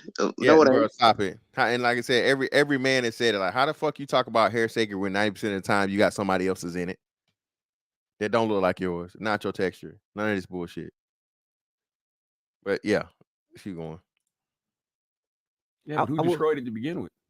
It was racists who destroyed it. No question about it. We've had race riots, but so have Japanese. So you do agree that there's racism? I'm just so confused. You know, I never even came close to saying. I never came close to saying there was no racism. You just say you don't think it's systemic racism. Not anymore. Obviously, there was. We had something called slavery. We had something called Jim Crow. That destroyed black. Hold on, sir. That was system that destroyed. That was the system that destroyed Black Wall Street. It's the same system right now that's not even wanting to pay those same living descendants, because I know your position on reparations, but those same living descendants of Black Wall Street. Okay. And then you want to say that the system. All right, so she's saying the system, right? Was it the government with the Tulsa race riot, or was it Yeah, independent niggas. I mean, independent white folks. Yeah, it was piece of shit white people. That was wasn't it less than 30 people. Yeah, with all that bullshit. Yeah. So I'm like, what are you talking about the system then? Those are individuals that are fucked up. They make fucked up choices. And True Hype, I'm glad you said that too, because how are you going to hold the state liable for something that was done by individuals? You see what I'm saying? Niggas don't understand law and precedence, man. I'm not saying that's fully and totally why I was dismissed. I have to go back and do the research to see as why. But like you said, you can't hold the United States government or the state government responsible for something that, you know, a group of fucking people did. That's gonna be hard. It's a hard sell, man. And I really have a issue and a problem with this light switch, either on or off, like thinking. Most of history is gray, like a motherfucker. You know what I'm saying? It's gray. It's a dimmer switch, if anything, if you're gonna make that kind of argument. There's not a binary. There's not a 1 or a 0 when it comes to this stuff. There's a lot of gray areas. And you know it's funny? Whenever Negroes are involved, they want to avoid those gray areas. And they want to obfuscate and go right back to, you know what I'm saying? Oh, white man. Yeah, white man, exactly. That's all whenever in doubt, bring the white men about. You know what I'm saying? But shout out to Aware. And Aware, this again, brother. That's why I say this, and I greatly appreciate you guys when you participate, man, and say stuff like this, because it brings another level of clarity and understanding to the conversation, right? That we haven't even covered yet. So shout out to Aware. They were bent on making sure man was in the home in order to continue getting benefits. Black women could have chosen men over daddy government, but they didn't. They submitted to their daddy government. And I'm glad you said this, brother, because again, remember this. This is about stability, right? This is about stability. This is about, hey, we're going through hard times and whatnot, what have you, so on and so forth. So for a short period of time, okay, we can do without the man, and we're dependent upon the government in order to subsidize with housing and or food or so on and so forth, right? Just need enough, right? In order for us to save up and get this stuff going and la la la. But no, and this is what we talk about here all the time, man. How many people know? Put in the chat, bro. If you know at any point in time you've ever seen 3 generations of women on government assistance, put a 1 in the chat. 3. Mama. Yeah, I've seen it. Yeah. Grandmama, mama, daughter. I've seen that, bro. All still living government housing. Bricks. Yep. Unfortunately. Or Section 8. Or you can't even go there. The food stamps. Food stamps, right? That's something. So listen, right? So listen what I'm saying. This isn't supposed to be lifetime. This isn't supposed to be perpetual, man. That's the problem. Wait, go. You got to add this to it too. Fantastic. No insurance for the baby daddy that just got popped. Huh? No insurance for the baby daddy that just got popped. Oh yeah, life insurance, or you talking about medical insurance? No life insurance. Yeah. Yep. Add that one on there. Yep. But they got some Jordans from They might sell them to bury him. They want to have a whole funeral for him, like he left some money. Yeah, that's weird, man. Hey, bro, throw him on in that urn. He had no insurance for the 500. Get him on up out of here. I'm like, yo, make it rain, but won't have like a burial plot, even for the mama. You know what I'm saying? Like, damn, I thought you love you people, man. Shout out to Just My 4 Cents. How is a 17-year-old new father going to compete with Uncle Sam's money and benefits? Well, Just My 4 Cents. That would be, especially back in those times, that was the smallest percentage of fathers, brother. So I don't understand quite what you're trying to say. If you're speaking against it or in favor of it, I don't know. But that's what I'm saying. These weren't 17-year-olds, brother. These were grown ass working men, like 20 and 30 years old. Women were married to these men for years. Again, shout out to Just My 4, brother. I'm glad you said this, bro. You understand? People have been married for years, had families for kids, like teenagers. So these people been married since they had like teenage kids, and they were kicking these men out of the house. It was like, hey, all right, see ya, brother. I'm gonna take this fucking government cheese and this free housing. Y'all understand that, right?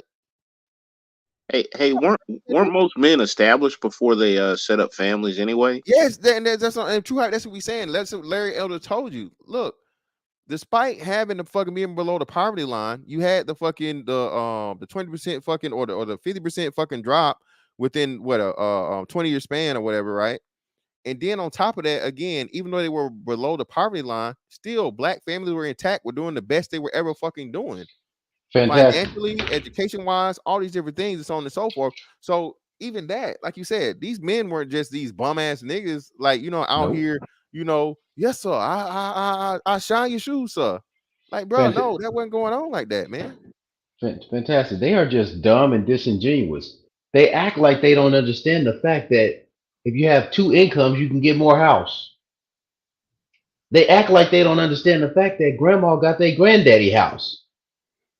And lose it. Shout out to SKC. SKC people stupid. SKC said, "Don't pay the 500. Don't anybody decide to get it removed for free." Come on, SKC. Oh my god. Your ass get cut up in motherfucking biology class, man. Come on, man. Come Hey, on, actually, isn't it about that to cremate somebody? Yeah. That's what I think. I think it may be a little bit more expensive now, but it's not expensive as a fucking funeral. Yeah. Hey, we got to do a bake sale and a fish fry, man. Get the body all up that out of car here, wash, bake sale, fish fry. Yeah, all that shit, man. systems, the quote unquote system, is also trying to destroy President Trump. So I'm just so confused on, do you believe that the system can destroy or not? You pick and choose, sir, and that's what's so confusing to me. You just said it wasn't racism. Now it is racism. When it was time to build it back, I said it there wasn't, was no racism. I said it wasn't systemic racism. Let's talk about. So what are you just hung up on the word system? Can I just make this point, Charlamagne, please? Let's take Chinese Americans. Chinese Americans were the first ethnic group to be excluded with an Immigration Act in the late 1800s. They had riots against Chinese in LA, in San Francisco. There were laws that prevented Chinese Americans from participating in the laundry business. I'm in California. California, of course, rounded up Japanese Americans during World War II. There were laws that prevented Japanese Americans from owning farmland. The average Japanese American household has a higher per capita income than the average white household. The average Chinese American household has a higher per capita income than the average white household. Again, man, shout out to Larry Elder. I keep saying this, and niggas don't seem to understand this. Black people are one of the original big three of this country. Okay, one of the original big three of this country: white people, Native Americans or Feather Indians, and black people. Okay, African Americans, ADOS, FBA, whatever you want to call them, us, right? So how's it that you tell me, right? And of course, racism happened, fucked up. Slavery happened, fucked up. Jim Crow happened, fucked up. But I love when Larry Elder does this. He says this: there was a specific law written for Asians, Japanese, and Chinese, and so on and so forth. All these restrictions, all these different things. Yet, lo and behold, what now though? In a shorter period of time, now had to come here, learn the language, learn the culture, build up their own communities, all these different things. How is it that black people can't do the same thing? And it's not just Asians now, because you got Arabs, Indians, The Arabs got our 7-Elevens and the subways and the hotels. Arabs, Indians, but even most importantly, Africans, Caribbeans. Yep. Everybody's fucking outperforming us, and we were here first. So what are we talking about? And these people think about this too, fantastic. Think about this part. Add this on there. Most black families, your grandma and your grandpa had 10 or 12 kids. They had at least, most of them had more than 7. Put it like that. So they got more than 7 kids, and everybody running around here getting divorced, or nobody's getting married, and they expecting to have some wealth without insurance or none of that. And then they're gonna blame financial literacy, or they're gonna blame systemic racism. Man, I'm not for it. I'm not for the BS, bro. He was cooking them, and they idiots. The reason why that doesn't apply, brothers, because they're not going back. Do y'all know again, bro? What we talked about this 2 years ago, bro. Hispanics were sending back $30 billion to Mexico, man. Just Mexico alone. 30 billion with a B. So outside of the money they were making on themselves, they were sending 30 billion American dollars back to fucking Mexico, bro. So this whole thing about them having a home to go to, a homeland, yeah, that's cool, that's fine. But brother, they're not going there. They're staying here, and they're still getting better and better and better and improving and making more money. They're outperforming us in any way, shape, form, and fashion. So that thing about them having another thing is, it doesn't add up. It doesn't equate. And what's funny is it's not even all Asians, because there's some Asian groups, 2 in particular. I can't remember exact names, but they're like little islanders or whatever. They got a different culture, and they don't succeed as much as the Chinese or Japanese do. You know what I'm saying? Yep. And I'll tell you this: my cousin, one of my best friend cousins, he married a girl from Laos. Their culture has a cultural wedding ceremony that they do. So he had to do 2 weddings. I was in the American part, right? So the other part, they brung them about 20 grand and gave it to him. The people from Laos, they done flew here and everything. Gave him about 20 grand. You know for a fact that the other side didn't give him no damn 20 grand. Yeah, and that's what I'm saying, man. Shout out to SKC. SKC's been through this, and he gave a rundown of like just the Asian perspective and approach to culture. Bro, these people give their children houses, man. That's like your wedding. That's a wedding gift. That's something that, you know what I'm saying, they understand, and they have enough money for their and save up enough money for their family to be set up, the next generation of family to be stable. Because why? Again, the number one way of making has always been of making money in this country has been through real estate. So the best thing to give your child would be a what? Lo and behold, what? I mean, niggas rent for perpetually.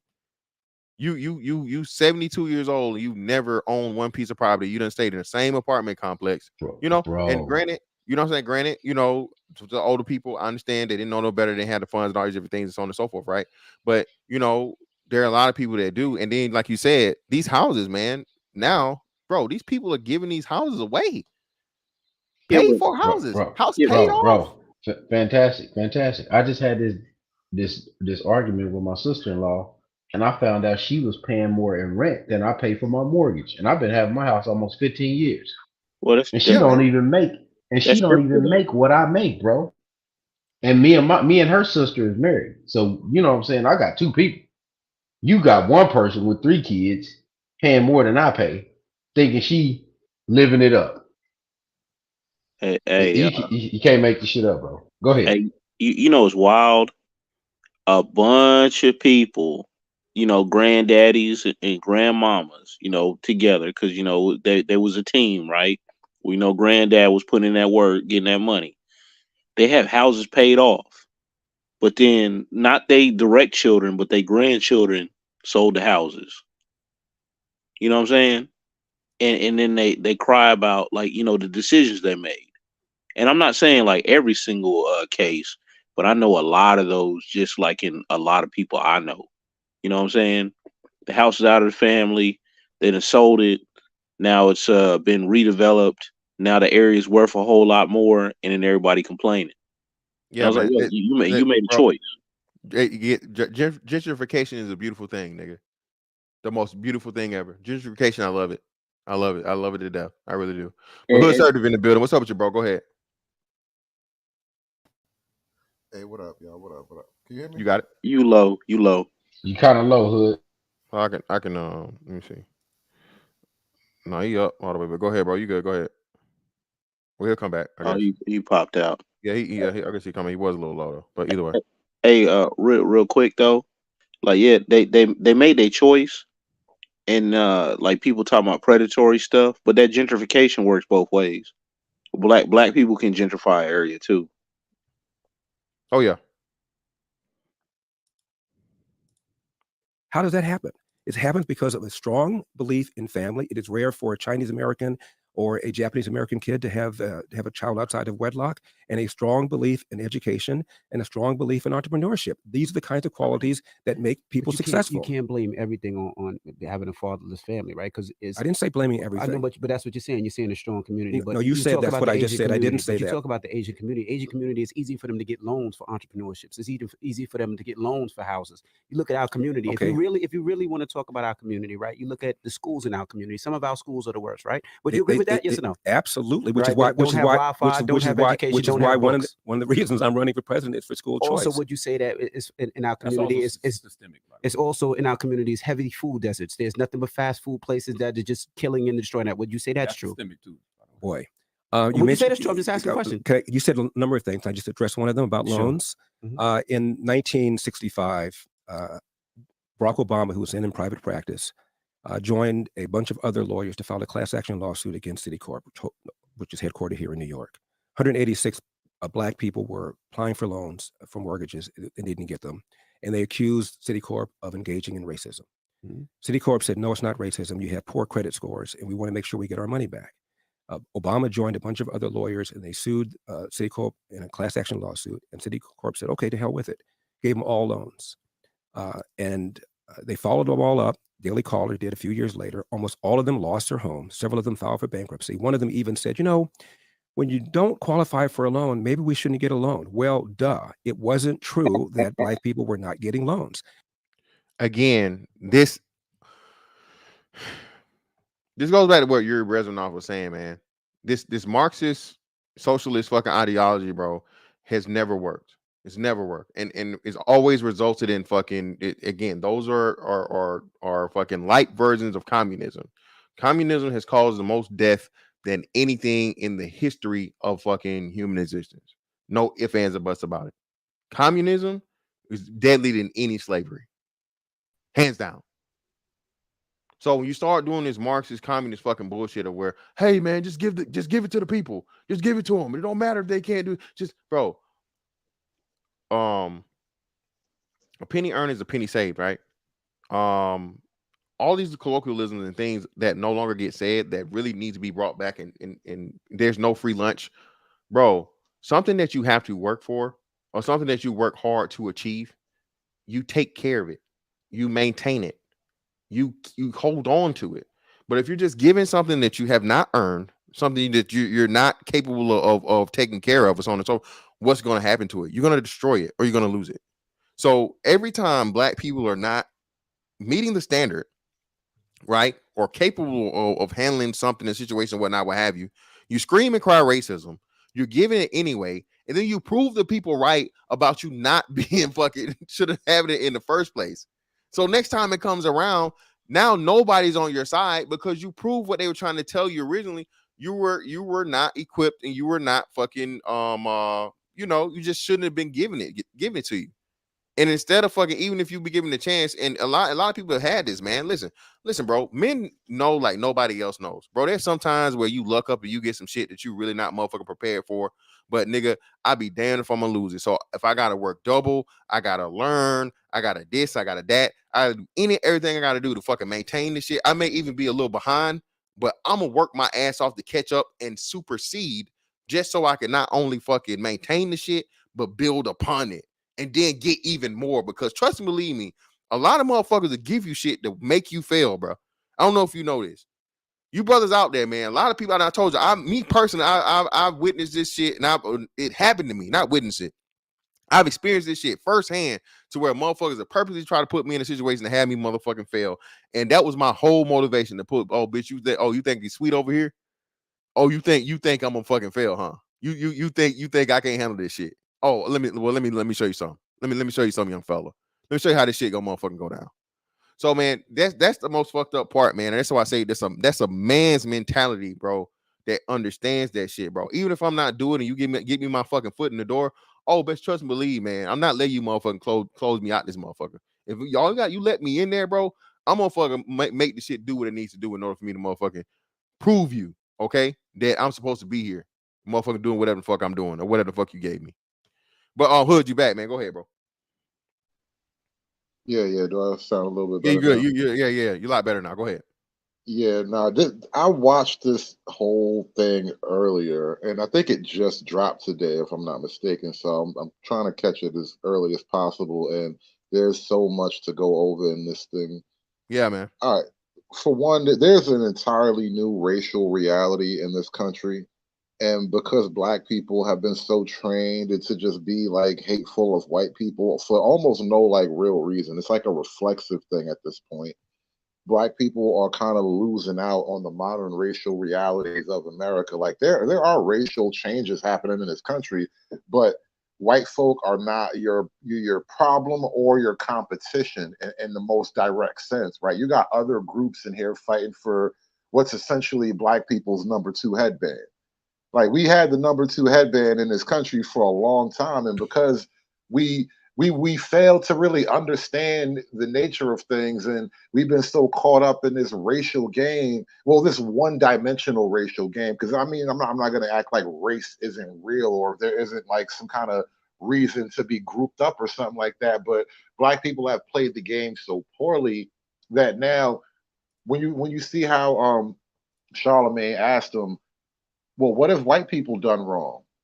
Like, nigga, none of that even matters. Because what black people have done wrong is so much more damaging than what white people have allegedly done wrong 50, 70, 100 years ago, mind you. It ain't even like what white people are doing wrong right now. And the things that black people are doing wrong are allowing not white people to catch up. White people are still in the top spot for a while. Other races, other ethnic groups are competing. They're out competing us, essentially moving us from our spot, wherever that may be, both literally and just in the whole ranking system of things. And because people like Charlemagne and what's his other face over there? And it's so Indy. funny. He's caught up in Indy's caught up in Yeah, a yeah, whole yeah. like It's scandal some right scamming now, shit talking right about now. niggas ain't Yeah, got no he getting money. sued. Yeah. This nigga getting sued for like alleged scamming right now. That's what I'm Real saying. estate Talk shit. about niggas ain't got money and shit. And Yeah. like, bro, niggas is so far behind the realities of things. And you got guys like this who know the realities of it. Like, motherfuckers out there committing financial scams can't be talking about black people can't get no money. But he on TV telling you black people's problem is we couldn't get no money. Like, you got enough money just by lying. Imagine if you actually worked hard and tried to do the right thing. Imagine how much money a regular person could get. But, you know, Allegedly. So we covered. whatever. You know what I'm saying? These niggas is terrible, bro.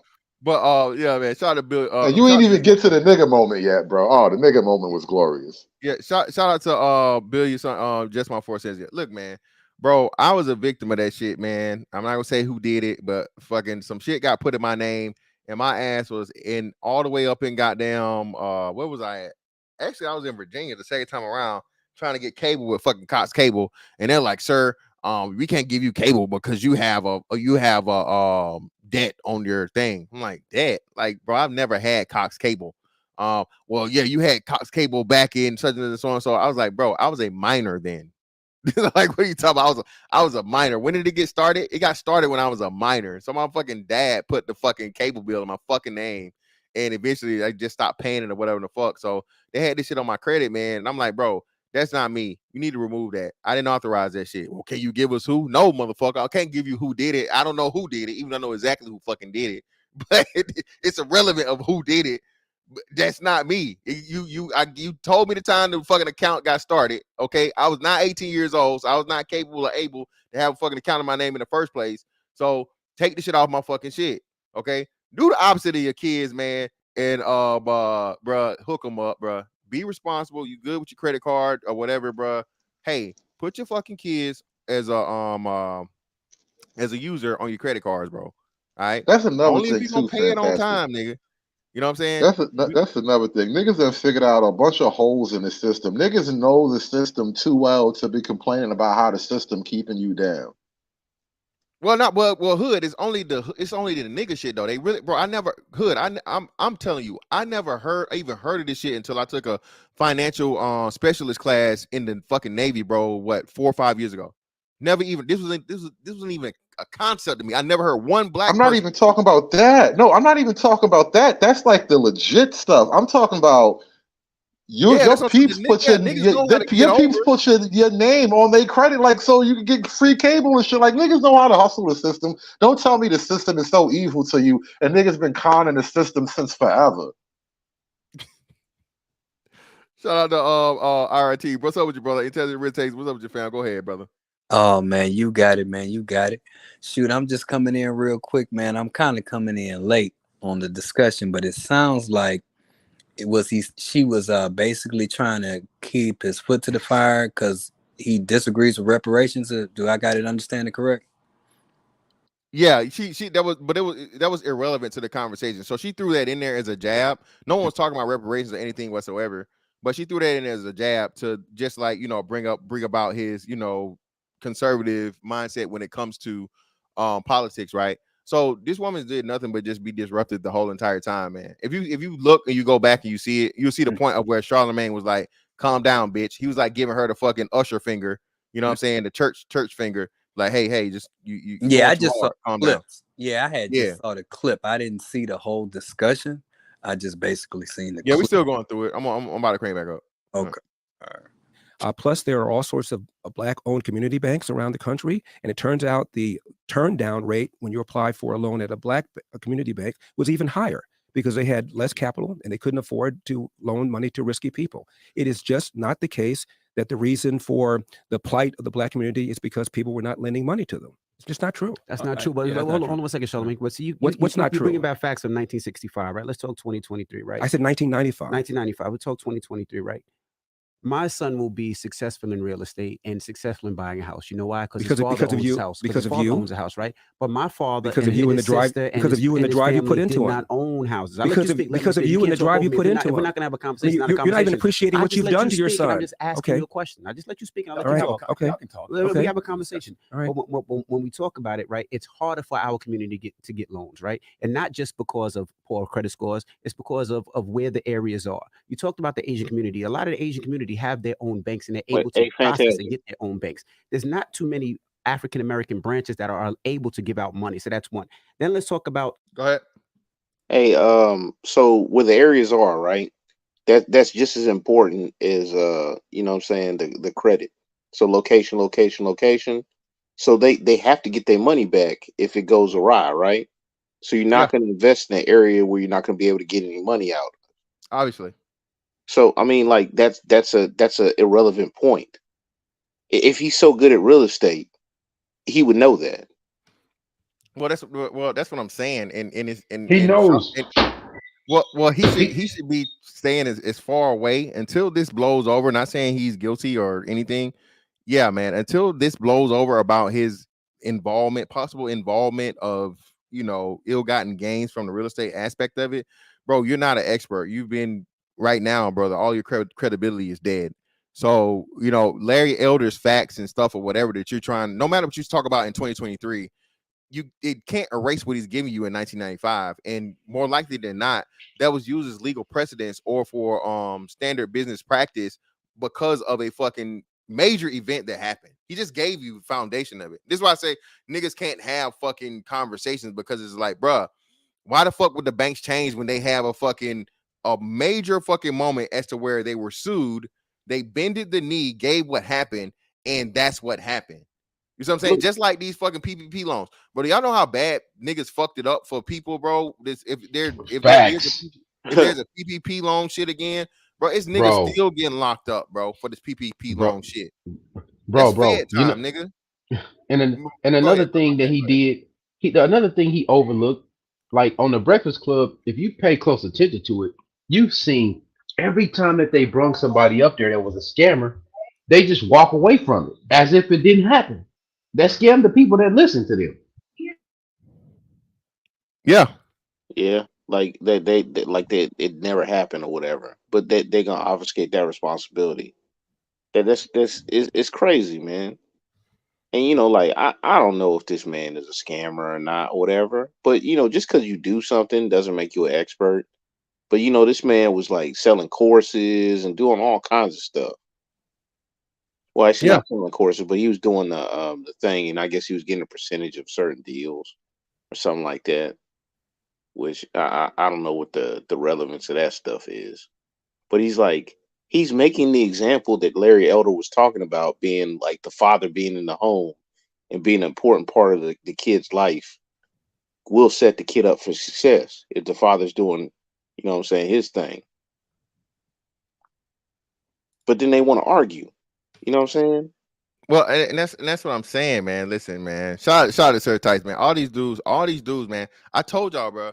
I'm. It's a lot of shit I'm working on, but I'm gonna have a chance to. I still got triple I syndrome coming. The fucking art of this, or the love of the scammer, bro. Niggas love being scammed, bro.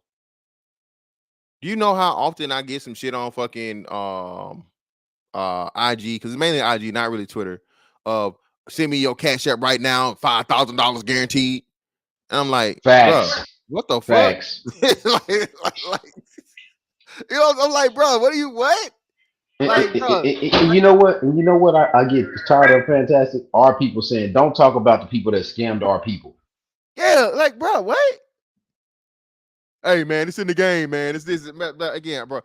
Again, bro. Until niggas get satisfied or get tired, excuse me, tired of the bullshit of where black people and criminality are synonymous, bro, shit ain't never gonna change. And this is why the great separation is slowly but surely happening. Hey, shout More out to black people are Fantastic. getting tired of the nigga shit, bro. I'm just saying, you really are. My bad, man. But shout out to you, man. You said it earlier that stop snitching stuff. First and foremost, that's not for civilians. You know what I'm Exactly. saying? But that's dead, man. Hey, Thugger showed you. All these cats showed you, man. You know what I'm saying? They singing like Mariah Carey back in the day, man. As soon as they get that time, but then they telling you don't snitch, and you a civilian. Come on, man. Yeah, let's get back to it. Getting grants for schools. They're not even giving grants for schools at the rate that they're giving grants for white people. And let's talk about when they talk about entrepreneurship. They are giving Nigga, that's impossible. They're 6-1. Like, bro. I mean, Charlemagne is scamming though, man. So it's kind of hard to take him seriously. Well, allegedly. But let me ask y'all something on the panel real quick. Do y'all disagree with redlining? Did that exist? No, redlining exists, but even still in redlining, man, this is the thing, right? Listen, it's always been a law for real, and I know it may seem fucked up, bro. Again, absence of the law, ignorance of the law is not an excuse for fucking not knowing the law. Bro, there were black lawyers back then, there were black bankers back then, there were people and stuff that was there, and these people signed up for the bullshit they signed up for. Is it fucked up? Yeah. But you can't see, and this is why I say niggas pin themselves into a hole, right? So when it comes to banking and the real, like, shout out to The Wire, right? The real fucking sharks, the real fucking, the real gangsters out this motherfucker with these motherfucking $1 billion corporations. It comes to them getting over, oh man, it's fucked up, so on and so forth. But when it's to some street level shit or just local nigga shit to where, you know, somebody get killed, somebody get robbed or whatever, it's cool and fine. No, man, that shit's gotta be, if it's good for them, it's gotta be good for you. So the fucked up part about it is, even through redlining, black people still had property, bro. They still had property, and those properties ended up being paid off IRT, and niggas still lost them. Over taxes, over probate, over not having a will, over all that goofy stuff. That's what I'm saying, RT. So, and this was people that were well after Jim Crow, well after shit, where people had the knowledge and the stuff to know this, and were just lazy. I never did, bro. I just like, and people love saying, oh, no, racism does exist. But again, bro, it's not even top 100 in the list of things that have black people in the current fucking shit that we got going right now, bro. Racism ain't it. And the proof of it, again, is these other groups that come here from other cultures that don't even speak the language. Okay. Most of them come here poor. They don't come here rich. Okay. That is true. They don't come here. They do come here extremely poor from third world countries. But think about it. I'm just playing devil's advocate. I'm not saying. Yeah, we know. We know. Go ahead. Bring it up. What do you got to say, brother? You got it. Well, what I'm saying is, like, when you come from, if you notice, it's like the diamond in the rough. Anytime you come from a very impoverished situation, you tend to excel somewhat. You know, because you're just coming from a place where it's just so deprived of everything that your whole focus. I mean, you got Mexican immigrants are risking their lives. I was talking to my father the other day, and they're just risking their lives just to get to America, just to have the possibility to get a minimum wage job. So when we use the example of people coming from other places and excelling when they get here in America, I'm not overly impressed, because I mean, I think if any of us probably came from them kind of conditions, and I have been to some third world areas where people had like mud huts. But you know what the name is. You kind of misstated IRT. the reason. But do you think that we've got too comfortable? Yes. See, that's the issue. They've got too comfortable with just making it. So this becomes the idea with us in as a group, is that when you make money and you do move, you're chastised for moving from a bad neighborhood. Then they ask you to stay in the bad neighborhood, and then they steal all your shit or they kill you. So you just can't win, bro. Yeah, it's like you in the catch-22, and I agree with that too. But I'm coming from a background of some educated parents that had succeeded and did well. So that's the point of view. I'm playing devil's advocate, but I understand. Yeah, we know. I'm coming from. But what I am saying, we do all think racism exists. I mean, because you can't even really qualify racism to a degree, because people could be racism for a lot of different things that you can't really prove. like on a job or something. Like, how you really gonna prove that you got discriminated from a job unless you got to record it and they were just blatantly being racist to you? Other than that, Well, you really wouldn't know. even in a scenario like that, you just sort of said it as you tailed off there. You wouldn't really know. So it's not even an issue of just would you even know, but you can't even prove it at that point. So it's really a weird spot. And I think Yeah, it's weird. because of that sort of thing, racism has become like the ultimate boogeyman. Like even the way you just described it, I kind of have a way I talk about that kind of way of framing it. Like it's the racism ghost story. Like we talk about racism as if it's like this thing in the atmosphere. We can't really touch it. Like it's not a physical thing we can touch, but we know it's there moving shit around. Yeah, And you can't qualify at all. I mean, you right, and qualify. because black people have kind of moved into that era, like you couldn't hear this conversation. I couldn't imagine this conversation with black people back in like 1925 talking about I can't really see the racism. You know what I mean? Like they could Yeah. see the racism Oh, back then. absolutely. It was real and present. So I think because black folk in this day and age, we are at that point where the racism is it's arguable. It's very arguable, and Larry Elder does a great job of proving why the racism story isn't as heavy as black people make it anymore because somebody, I think it was you that just brought up even redlining. I'm at the point now where I just naturally question all of the black major racist talk, not racist, but major racial talking points. So like even the idea of redlining, if you were to actually look into that, you would learn that there were a whole bunch of white people during that so-called time and place that got redlined too, because you know what? They were poor. Well, And so but white we folks, get told a story, but doesn't necessarily make it true. but you know, the white card is the $1 million card. So I was, like I said, I was talking to my old man the other day. It was like, you know, he looks at it like, oh, he's more successful than a whole lot of white people. But like I would tell him, I said they still had the white card and the $1 million white card in the beginning to But succeed to do no, but the things. IRT, hold on, just real quick, and It's not I'm a glad. million dollar white card. It's Wait, just yeah, $1 million card. But I'm done. yeah, but hold on, I'm glad. And this niggas hate Thomas Sowell for saying this.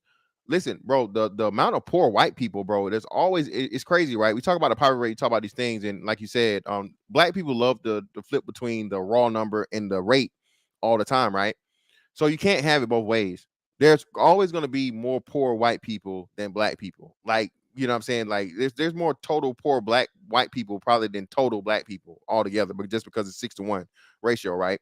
When you break down the numbers.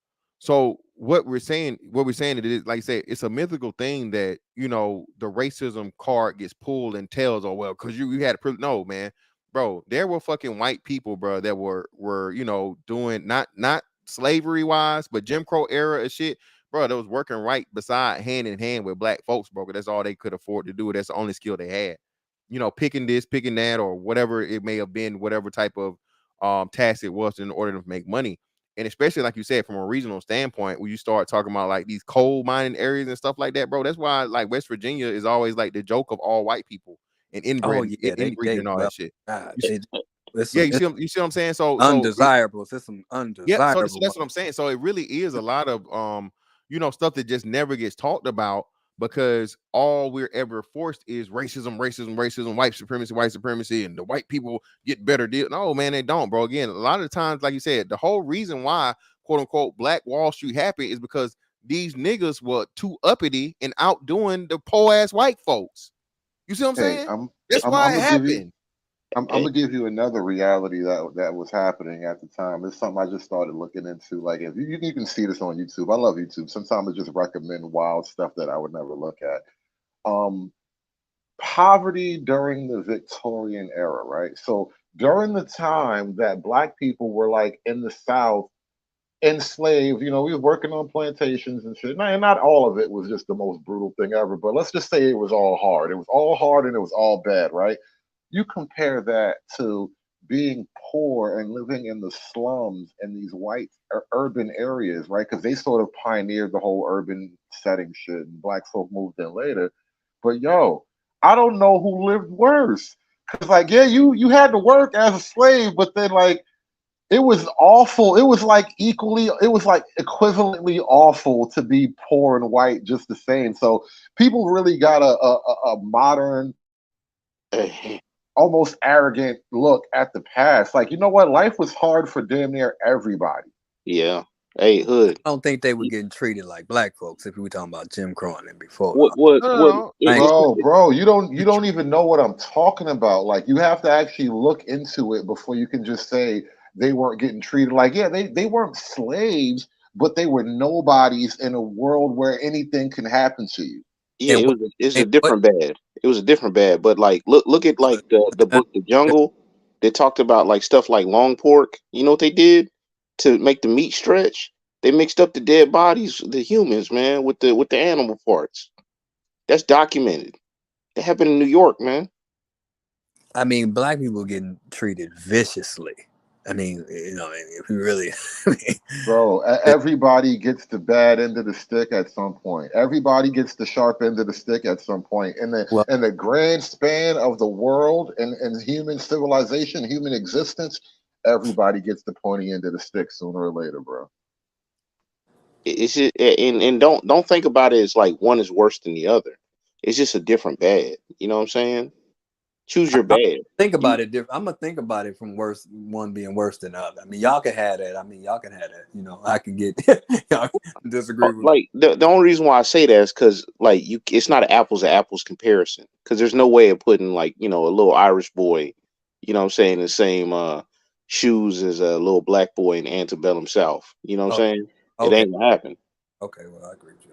Well, look at it, and you're absolutely right, and it's not exactly the same. So I'm not trying to argue that either. But the reason why I even bring up that type of thing is to imagine, right, not being a slave, but all the abuses of slavery happen to you anyway. That's kind of the shit that I'm trying to lay out to you. So it's not an issue of it being the same. I'm just saying you don't know how fucked up it was for almost everybody, bro. I mean, a lot of us. I mean, all of us. I mean, all of us are young enough, too young to even say that we would. They would have to really talk to our parents and grandparents and great grandparents who were probably passed on, but we weren't there anyway. So we didn't. None of us on this panel has experienced any level of anything our probably grandparents went through. I'm sure. Hey, but we all know people our same age that will like cry a foul like they did experience it firsthand. Well, that's just ignorance. That's just stupidity. It's just dumb. They're dumb. They really don't. They don't know history, or they just dumb. One or the other. Well, I mean, But yo, there's a lot of people that fantastic, don't know history. fantastic. Look, I'm So running much late. money to be I gotta go talk about my own stuff real quick. I appreciate you letting me up here. I'm gonna get out of here, man. Thank you, bro. these white and Asian kids and Asian people doing it, and a 1,000 times less than our community. Will you agree to any of that? No, I don't. I don't agree with virtually any of what you just now said. The turn down rate for a white applicant for a mortgage is higher than the turn down rate for a Japanese or Chinese applicant for a mortgage. Now, are you telling me that banks are discriminating against white and in favor of Asian Americans? It's because their credit scores are better. They often live below their means. They save more, even when they're making the same amount of money than black people do. If you have poor credit score, you're not going to get a loan. Period. End of statement. Even the head of Urban League, a black man once said that if you have poor credit score, you're not going to get a loan. End of statement.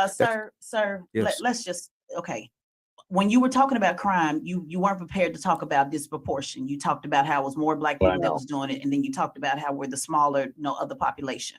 The same applies also to the loans. It's more white people than it is black people. You seem to pick and choose. I'm talking about the rate. I'm talking about the rate. Whatever it is. The bottom line is No, it ain't no whatever. Yeah, please get this dumb bitch. I mean, I just Just dumb, bro. This shit is despicable, bro. And I'm actually gonna I'm this video of this thing, man. I'm going to leave one of the longest fucking comments ever under this fucking video once I'm done, man. This woman is just, bro. She's horrible, absolutely horrible, disrespectful, everything, bro. Get this bitch out. Bro, they was eating her up in the comments. They was eating her up. I in the bet that comments. no one likes her. They literally killing the what's name, man. This bitch is horrible, dog. It's more white people than it is black people. And so if more black people are not getting loans disproportionately, it seems you only want to apply the disproportion to the conversation when it benefits your talking points. I'm not sure you understood. Which is why they say. I'm not sure you understood. I'm not sure you understood my point. That's why I mentioned in 1995 when 186 black people who were not getting loans filed a class action lawsuit claiming that they were denied the loan because of racism. Citicorp said, okay, here are your loans. The reason I wasn't giving you the loans is because we're afraid you weren't going to be able to pay them back. I'm not talking about Fast that, forward, sir. they weren't able to pay them back, which proves the Sir, I'm not Citicorp's talking point. about that. I'm not talking I about know that. you're I'm not, talking about your 'cause response. inconvenient. I'm talking about Dumb your bitch. response to MD. No, you're not, dumb bitch. Of course you're not gonna fucking acknowledge it. You want to jump over the Yeah. facts he gave you that you didn't even know about. Yeah, but like it's really funny, man. She's like, oh, it doesn't matter. It like wait, hold up. You got to be specific when you're having these conversations. She's the main one, and I heard her on Twitter Spaces talking to people about quote unquote specifics and talking about specifics and getting to specifics. These are her words, and now here she is talking, having a conversation where she's not talking about specifics. Hey, bro, But, shoot oh, me, it doesn't shoot matter. me It her works. fucking It Twitter, works bro. on Twitter though. It works on Twitter too, right? Because that's how Twitter works. Hey, fantastic, real quick. Yeah. Yeah. I tried to tag you on Twitter, man. For some odd reason, I don't know if it's anybody else. Have y'all tried to tag people on certain things and it just wouldn't, their names and stuff wouldn't come up? Well, I don't know. It could be something with your settings, or like maybe you got timed out for something. Like if your account's No, like I definitely limited or get something all the like that. tags, bro. Yeah, it wouldn't even let me pull your name up at all. Huh? Well, I'm Yeah, definitely that's here, weird. bro. I'm serious, bro. I'm not. I wanted to say. And we it, follow though. each other on here. You on my shit, so you should Yeah, be it good. just wouldn't do it. I was just I tried to do it, but for whatever reason, when I spelled the name, went to the thing, and it still Well, wouldn't. if you got to DM me, man, just DM me. If you can't tag me. Oh, okay, cool. I bet. When he Hey, said more white people get approved for loans. Since you I'm like not talking numbers, about Washington Post said Black Americans have the highest denial rates for purchase and refinancing loans, according to Home Mortgage Disclosures Act. Because of their credit Black score. and all credit scores are the same. 15% of Hispanic loan applicants were denied, compared with about 11% of white and 10% of Asian applicants with same credit scores. And that's Washington Post, since you love numbers so much, and I know you do love numbers. That's coming from the Washington Post. That's some bullshit right there. I can show you a study that says the opposite. Thank you. Yeah, and that's bullshit, bro. And that's, you can't trust. And listen, bro. This is why these media, bro. This shit. This is why, bro. Stop watching the news. Stop listening to bullshit like this unless it's somebody that's breaking it down and actually going through it. And what's the name, bro? Stop. Turn your TV off, bro. When a major reason why this exists, this space exists, you guys exist or whatever, and brothers get on here, bro. Unplugging from the matrix, so to speak, you know what I'm saying? And this is just not red pill talking points and so on. Bro, uncloud your mind from the bullshit and the lies, bro. We've been told nothing but motherfucking we shall overcome and then the races and the slavery and nigga, your whole childhood is all you told about blackness, bro. And then that shit is compounded. Oh, the police shot a black man. He was unarmed, or he might have had arms and one arm. And bro. The minute I cut my TV off, bro, I'm telling you, and started reading on my own, researching on my own, going through YouTube and shit, and just like Hood said, man, running across shit. And just random shit, bro, you think about or whatever, or seeing a news story that comes across and really getting into the depths of it and learning the details and ins and outs, bro.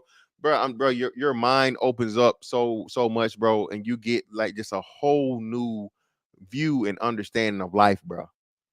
Niggas are purposely limited, bro, when you listen to the the TV all the time, bro. Cut the TV off, man.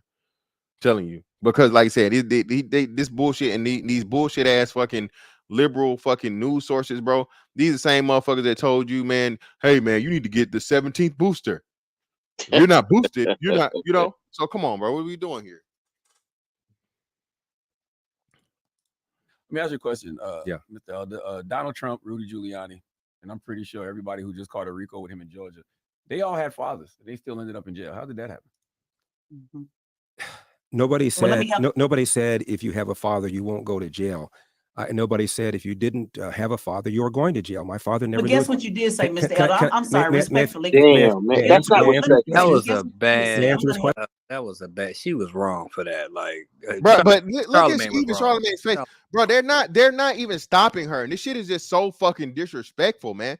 I'm getting madder and madder every time I hear this woman's voice. But let's get through this shit, man. Let him finish this statement, Ted. Okay. My father never knew his biological father. He got thrown out of the house when he was 13 years old, 8th grade dropout, Jim Crow South, Athens, Georgia. Fast forward, my dad cleaned toilets, 2 full-time jobs cleaning toilets when I was growing up. Went to night school to get his GED, and then after that, he went to night school to learn how to operate a small restaurant. Age of 47, my dad saves his nickels and dimes from his job, starts a small restaurant near downtown LA. Fast forward, he retires in his 80s. He owned that restaurant. He owned property next door, plus the house that's still in our family. Not too shabby for somebody who did not know his biological father. It's not a death sentence. You still have choices. It's just much more difficult to raise a child on your own. Even Tupac Shakur said, "I know for a fact." Tupac, excuse me. I know for a fact. Had I had a father, I would have been more confident. I would have been more disciplined. Tupac. Well, how did all those white men end up in jail when they still had fathers? The Trumps and the Giuliani. I'm just asking the question. Bro, this is horrible. And again, none of them are in jail, you dumbass nigga. For what? Trump is not in jail, you dumb fuck. Giuliani is not in jail. They're charged. Hey, fantastic. Hey, let me point this out. That man is from Moncks Corner, South Carolina, right? And he sold drugs, even though he had a father. So I'm like, I mean, why'd he sell drugs if he had a father? And let's not forget the case he beat. Oh, I wasn't even gonna mention that. That's why I stopped listening to Breakfast Club, man. Honestly. Yeah. Come on, bro. Question: how did they end up in jail? Because some people commit crimes. No, sir. Stop. My apologies for interrupting you earlier. I just couldn't stomach the answer that I knew you were going to say. Couldn't stomach the answer? Yeah, I couldn't stomach because your actual answer to Trump being what was happening to him with the indictments, you actually said that the system was doing it. You said there was a two-tier system. This is your words. That's right. It was a two-tier system. So when it came to Trump, all of a sudden you now believe in this systematic thing that's happening to Trump. Oh my but then when God. it happens to black people, but it's not about race. It's not about I didn't race. ask you that. I asked you. Remember, I made it ezy for you, and I took race out of it. Remember, I said I'm just talking about. She got to make it easy for I'm this. just talking about the if system. you want So when if you want to ask me whether I believe Donald Trump is being treated the same way as Joe Biden and is being No, I treated didn't the same ask way you as that. Hillary You Clinton, all these Mr. people are Elder, white. All these you- people are white. There's a double standard. Well, Mr. Elder, you didn't hear my question. You said that You didn't hear my You question. said some people commit crimes, so you do believe that Trump, Giuliani, they committed a crime. I don't know. But you just said some people commit crimes. I said some people committed a crime. I didn't say Donald Trump committed a crime. If you ask me specifically whether I believe Donald Trump committed a crime, No, I but don't. I asked you don't. specifically about those people and why they ended up in jail. They all got fathers. Well, Donald Trump is not in jail. Oh, he got Dumbass. indicted. Dumb nigga. Yeah, he got indicted. That's a far cry from being in jail. Well, why did he get indicted? Well, he got then, sir? arrested, is what I'm Well, saying. he got He's it. going to get arrested. He got He's been arrested. he got indicted, in my opinion, because the DOJ has a double standard. They let Hillary pass, for example. She clearly violated the Espionage Act by having an unsecured server in her basement. She paid for the Steele dossier. She destroyed 30,000 emails that were under subpoena, and she got a wrist slap.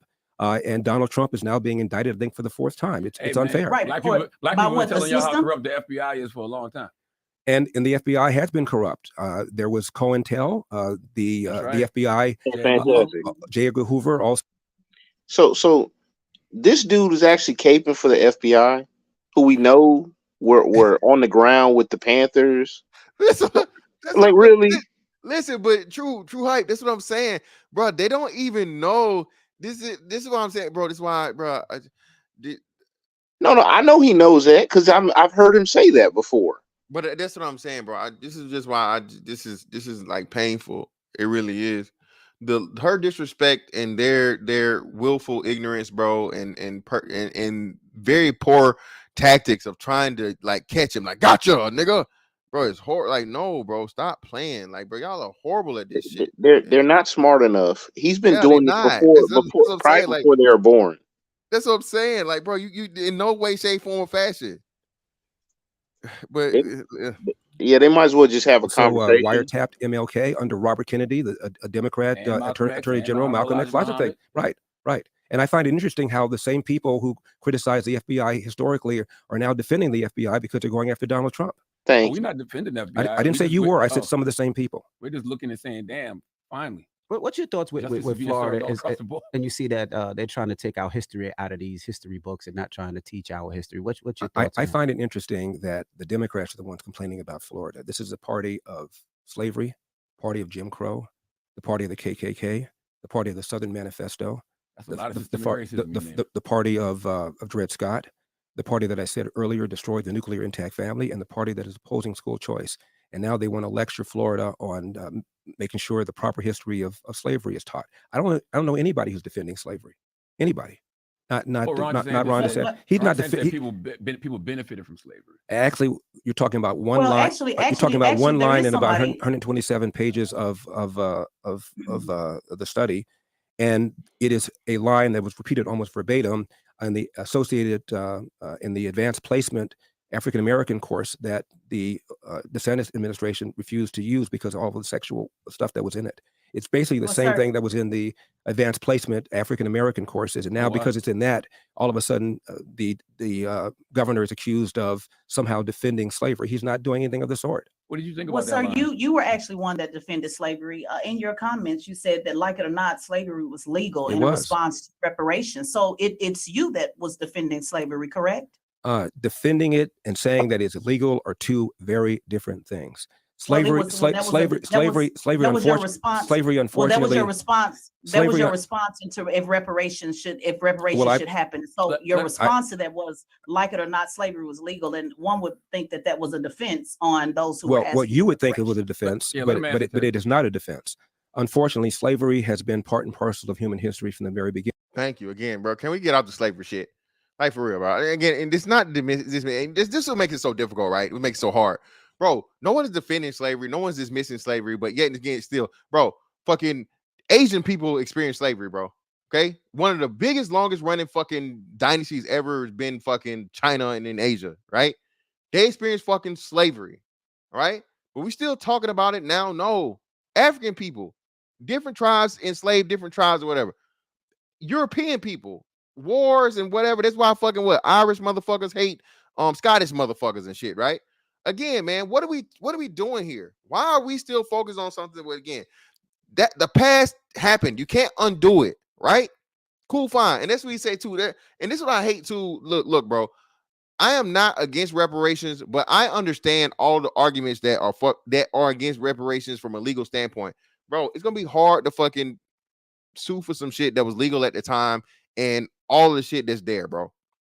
Is that a diabolical plan so it can never be sued for? Probably so, but it just is what it is. But you're really at a point to where you do not need it. You can't keep using they had a head start and all this other shit. Well, listen, when we talk about the people, man, again, that don't even speak this language, don't speak this language, don't know this culture. They come over here and they have access to the same things you have fucking access to, and they outperform you. That kind of kills all of your excuses, man. That's what I'm just saying, bro. And I just really, really hope and wish that one day, man, niggas would be like, man, all right, cool. Slavery was fucked up, whatever. They're not gonna give us the bread or so on and so. Or we got a team that we gonna sign to motherfucking do this shit, get the best and brightest fucking minds in fucking law or whatever, so we can fucking put airtight, undefeatable motherfucking case against the motherfucking United States government to get these fucking reparations. Okay. This going back and forth shit on fucking Twitter and reparations and cut the check and all these fucking hashtags and shit, bro. That's not gonna do shit, bro. If you're really serious about the shit, bro, you're gonna make it happen. You're gonna put the people on it need to be put on it. But again, man, I try to get y'all to understand, bro. They don't want you to, bro. A lot of these race hustlers, man. Yes, race hustlers, Tariq Nasheed, fucking Umar Johnson, and everybody else who on the fuck that you don't want that fits under that umbrella. They keep you, bro, in the spell of fucking the white man, of white supremacy. Hey, fantastic. I was just going to interject, but go ahead, brother. Go ahead. What kills me about like a lot of people making the argument for reparations. So like, it's not to say that reparations wasn't promised, it wasn't owed. That's not what I'm saying. But the people are not doing good strategy. First and foremost, if I was going to go after the whole reparation thing, I would not take on the United States government first. What I would go for is the smallest, biggest first. I would go for the corporations that are still around that benefit off of slavery, and I'll make cases against them first. And I would set them up, line them up, knock them all down, as many as I could, and then the government would be the last case. And I would use the other cases as precedents and legal precedents exactly to support the fucking case against the fucking again shot and true hype. That's what I'm saying, brother. That's what I'm saying, man. There's so many ways and things to approach this, man. And like I said, what happens is if you say anything other than cut the check, you know, you's a coon, you a sellout, you this, you that. And like I said, we've had these when I first came in or earlier on, we had these reparation debates, and I had to keep saying it. Like, look, bro, I'm not against reparations, but I'm telling you, if I'm the lawyer that's trying to fucking, you know what I'm saying, keep the United States government from paying billions of trillions of fucking dollars, bro. And then mind you, like I said, you guys, we just gave away, you know, how many fucking billion fucking dollars in less than fucking a year and a half time. But you know, hey, you know, if you don't, hey, you ain't black, right? So again, that's what I'm talking about. Even that in itself, you shot yourself in the foot. Because now, how much longer you gonna have to wait down the line, even if you get it passed to get that there, because you just threw all this money away due to the, you know, to what you voted for. You see what I'm saying? So even in that case, man, it's just really, really crazy, bro. I'm telling you, this shit is wild. Again, Asians enslaved Asians, whites enslaved whites, blacks enslaved blacks, Native Americans enslaved Native Americans. This is a culture, the Western civilization, that had a revulsion against it. We had a civil war against it. And we ought to applaud ourselves for doing something about this. This is a flawed country. It's moving forward. It's becoming more perfect all the time. Today, if you are born and raised in America, if you finish high school, presumably one where you can read, write, and computer grade level, which is why I support school choice, don't have a kid before you're 20, get married first, get a job, keep a job, don't quit it until you get another job, and avoid the criminal justice system, you will not be poor. And if you don't follow that formula, there's a good chance you will be. You know, the first GOP debate is coming up, and you didn't qualify, and I saw you write. Well, you didn't say I've not yet qualified. It's not until August 21. Oh, okay. Well, I saw you writing the op-ed that the Republican National Committee has rigged the rules of the game by instituting a set of criteria that is so onerous. What is it? Onerous. Onerous. And Mhm. poorly I designed. mispronounced Tupac, so you mispronounced onerous. That's So, right. so we're even. You are really petty, man. And he said, and poorly designed that only establishment and billionaire candidates are guaranteed to be on stage. Explain to us why that system hurts people. Well, I ran for governor of California. I got 3.5 million votes. It seemed to me that made me credible. The RNC is requiring us to have 1% or 40,000 individual donors. In 2020, the DNC required you to have 1% or a certain number of donors for reasons that I don't quite understand. The RNC is requiring you to have both of them. One of the candidates in this race is a multimillionaire. He's offered a $20 gift certificate if you give $1. Another one is offering a free, air quotes, country western concert if you give $1.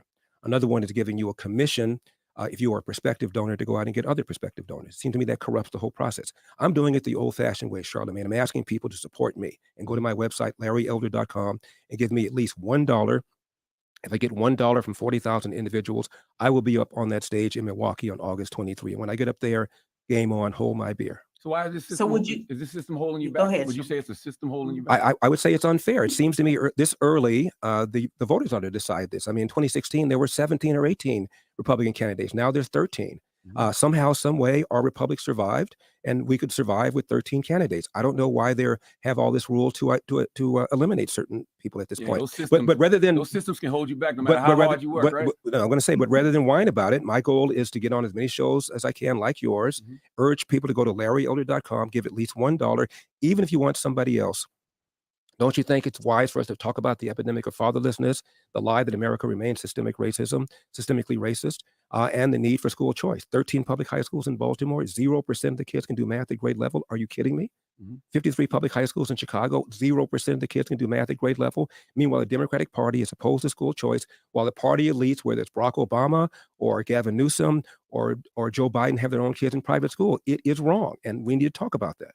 Larry Elder, why would somebody from our community vote for you, or why should they vote for you? Why should a black person vote for you? Because I'm telling the truth, and the truth oftentimes is unpleasant. It's not pleasant for me to be called the black face of white supremacy, as the LA Times did. It's not pleasant for me to be accused of being anti-black, as Tavis Smiley once called me, because I don't support reparations. By the way, Barack Obama never supported reparations. Nobody called him anti-black. We need to talk about what's going on. What's going on is the breakdown of the family. And most of the things we complain about downstream, whether it's crime or whether it's bad schools, the genesis is the breakdown of the nuclear intact family, and we don't talk enough about it. Do you agree that our community is hit harder with a lot of things that you just said, whether it is racism, whether it is getting loans, whether it is getting entrepreneurship, whether it is education, whether it is all those things? You do understand that and agree with that, correct? I do, but much of it is either self-inflicted or because of policies that we have supported, Democrats that we have supported. I wrote a book it's coming out in October. It's called As Goes California, My Mission to Rescue the Golden State and Save the Nation. It's about the one-party rule in California. California has supermajorities of Democrats in the Senate and in the House. And as a result, our schools are near the bottom. People are leaving California for the very first time. We have the highest state income tax in the country. The average price of a home in California costs 175% above the national average, all because of these left-wing policies that are hurting the very people, black and brown people living in the inner city, that people on the left claim that they care about. Do you think slavery was self-inflicted, or do you think Jim Crow segregation was self-inflicted, or do you think, slavery was self-inflicted? Of course, it wasn't self-inflicted, but there are a lot of people have bloody hands in slavery. Charlemagne is dumb. You think? Again, man. I'm gonna just kill it here, man. Man, these talking points are from liberal left, poor poverty mind states. That's and if you think about their show, I mean, they play all the dust bucket music and all the what I mean, yeah, music bro. anyway. It's But like most of the people that are listening to this got they baby mamas with their kids in the back, riding to wherever they going. Most people don't. I mean, I don't listen. I don't even listen to it. Hey, man, RT, they rolling around with green, pink, purple, or blue hair. Yeah. You know what I'm saying? So that's the audience he's kind of speaking to. So it's kind of like. Hey, it's unbelievable, let me bro. read this super chat, man. Shout out to Aaron C, man. Envy and Charlatan are straight up, people from Israel Pets. They won't buzz, man. They're directly paid by them boys to push the agenda. You know this, though. Yeah, man. Exactly. Yeah, like 24 karat people paying for them. 24 karat people paying for them. These people, man, again, now what's crazy is you're having a number of these rappers coming out to now that they're out of the game and they can no longer, get record deals or whatever. I think it was Meek Mill telling the truth, right? Quote unquote, about how they purposely want you to, do this death music, gang bang, slut, whore, all this fucking bullshit culture, man. And it's no secret, bro. Again, this is the sad part about it, and this is why I say it's so crazy the predicament that we willingly and purposely put ourselves into when it comes to the black community, right? Because niggas have a choice in it, man, but that's what we choose. So I can't turn around and blame the white man or the Asian man or the Arab man or anybody else when, again, I know this man, this woman are, serial fucking impregnators and serial birthers, right? This dude got 4 kids by 4 different chicks. This chick got 4 kids by 4 different dudes, right? Neither one of them are any type of assets to society. You know what I'm saying? Neither one of them are doing anything positive. All they're doing is creating more burdens for the people that are actually doing what they're supposed to do. And even furthermore, they're perpetuating it because those children that are going to be raised in that household are most likely going to be, something like the same. Well, maybe not all of them, not 100% of them. But, if you're having 4 kids, man, in poverty, what's the chances of all 4 of those kids not coming out, turning up being in poverty themselves, especially without a father in the home or even any type of positive male role model? Yeah, exactly. I mean, like, what, the apple don't fall too far from the tree, right? Exactly, yeah. Like you said, those colloquialisms, man, that they no longer let you say anymore. Again, bro, birds of a feather flock together. You know what I'm saying? The 5 closest people next to you say a lot about you, all those different things, right? And go ahead, RT, my bad, brother. Oh no, go. Yeah, all right. What I was gonna say is, I think they're the Tariq Nasheedians. A lot. I think she is anyway. She sounds like she kind of follows that. And he has a, I like Tariq. I mean, you could study Tariq, man. Tariq is a hustler, man. I ain't really knocking his hustle, but he has a long reach far as his narrative that he's pushing. And I don't think Larry's gonna. I don't think he's gonna be able to. I mean, he might be able to run for governor or president. Anything. I don't think he's gonna win. But it doesn't matter if he wins or not, though, because a lot of times the other candidates put stuff into the lexicon and that election cycle and make it like an actual topic that needs to have legs. Okay. Because Bernie did that. Remember, Bernie did that. Yeah, Bernie kind of like faded away though. I mean, he always they always do talk about him through the news cycles, especially around election time. But he wasn't really getting any traction either. I don't think this brother's gonna get any traction. But they stole it from him though, because he was well out ahead. They did it twice, and then he didn't just fade away. That man like quietly went off and bought himself a couple houses. And stop talking about Well, that's talking about millionaires because wait, he oh, became one. that's still kind of fading away. Though. I mean, he just kind of No, I mean he got the stuff stolen from him, man. Even though he had a direct line to be like, yo, like this is trash, and then he got in line. You know what I'm saying? Yeah. I'm like, yo. So you telling me how corrupt the system is, all this other stuff. I ain't like Bernie anyway. So I'm gonna let you know right there. I was like, plus, like, you know, when he sit up there and sat behind Hillary Clinton after saying all that crazy stuff, and I'm like, yo, you a hoe, man. Wearing the little mittens. You know what I'm saying? Looking crazy. You know what I mean? As much as you know, with Trump running the way he is, they gonna make him a martyr, man. I don't know if y'all spoke on Trump a little bit during this discussion. Hey, why you IRT? Why you bullshitting? I'm about to put that shit on what's name, bro. I think they might have to try and give Trump the fucking Kennedy treatment, man. Real shit. Because all this what's name shit not working. But I think we're on American soil. We're just past that. It's too much shit to it's too much stuff to be exposed and if they did that, I think there'd be a reaction. I'll just say that. That's something that I'm not, ready to really go in depths of right now, or I can't at the moment. I already know where you kind of going. Yeah, exactly. Yeah, that's a great point that I'll bring up. But hey, man, I appreciate you brothers for coming up, man. Close this thing out, man. Appreciate y'all. I read it right now. Listen, man. Shout out to Larry Elder. Shout out to all you brothers out there, man, that understand the importance of Black fathers in these households, and why we go so hard for that, and the positivity of building up Black men and having Black men understand the importance that they serve, not only in the Black community, so to speak, but just society as a whole. Slowly but surely, man, this shit is turning. It's changing. All right. If and when you can, the young Black men or the young Black boys, they're attached to you, man, help you. Don't go. Ain't on this go door to door shit. We ain't no motherfucking Jabrova's Witness out this motherfucker, bro. Okay, ain't no Jabrova's Witness out here. We will go door to door and save these fatherless hoes, man. No sir, no, do not do that, man. You will not get the proper return on your investment that way, and I just think it serves too many risk and liabilities for a Black man. The worst thing you ever want to do, man, is have some crazy ass accusation come up, or have some horrible situation where your safety or someone else's safety is at risk. You know what I'm saying? Out of the kindness of your heart. You feel me? So that's why I say that's just not sound advice to me to tell Black men out here, man, to do these things, bro.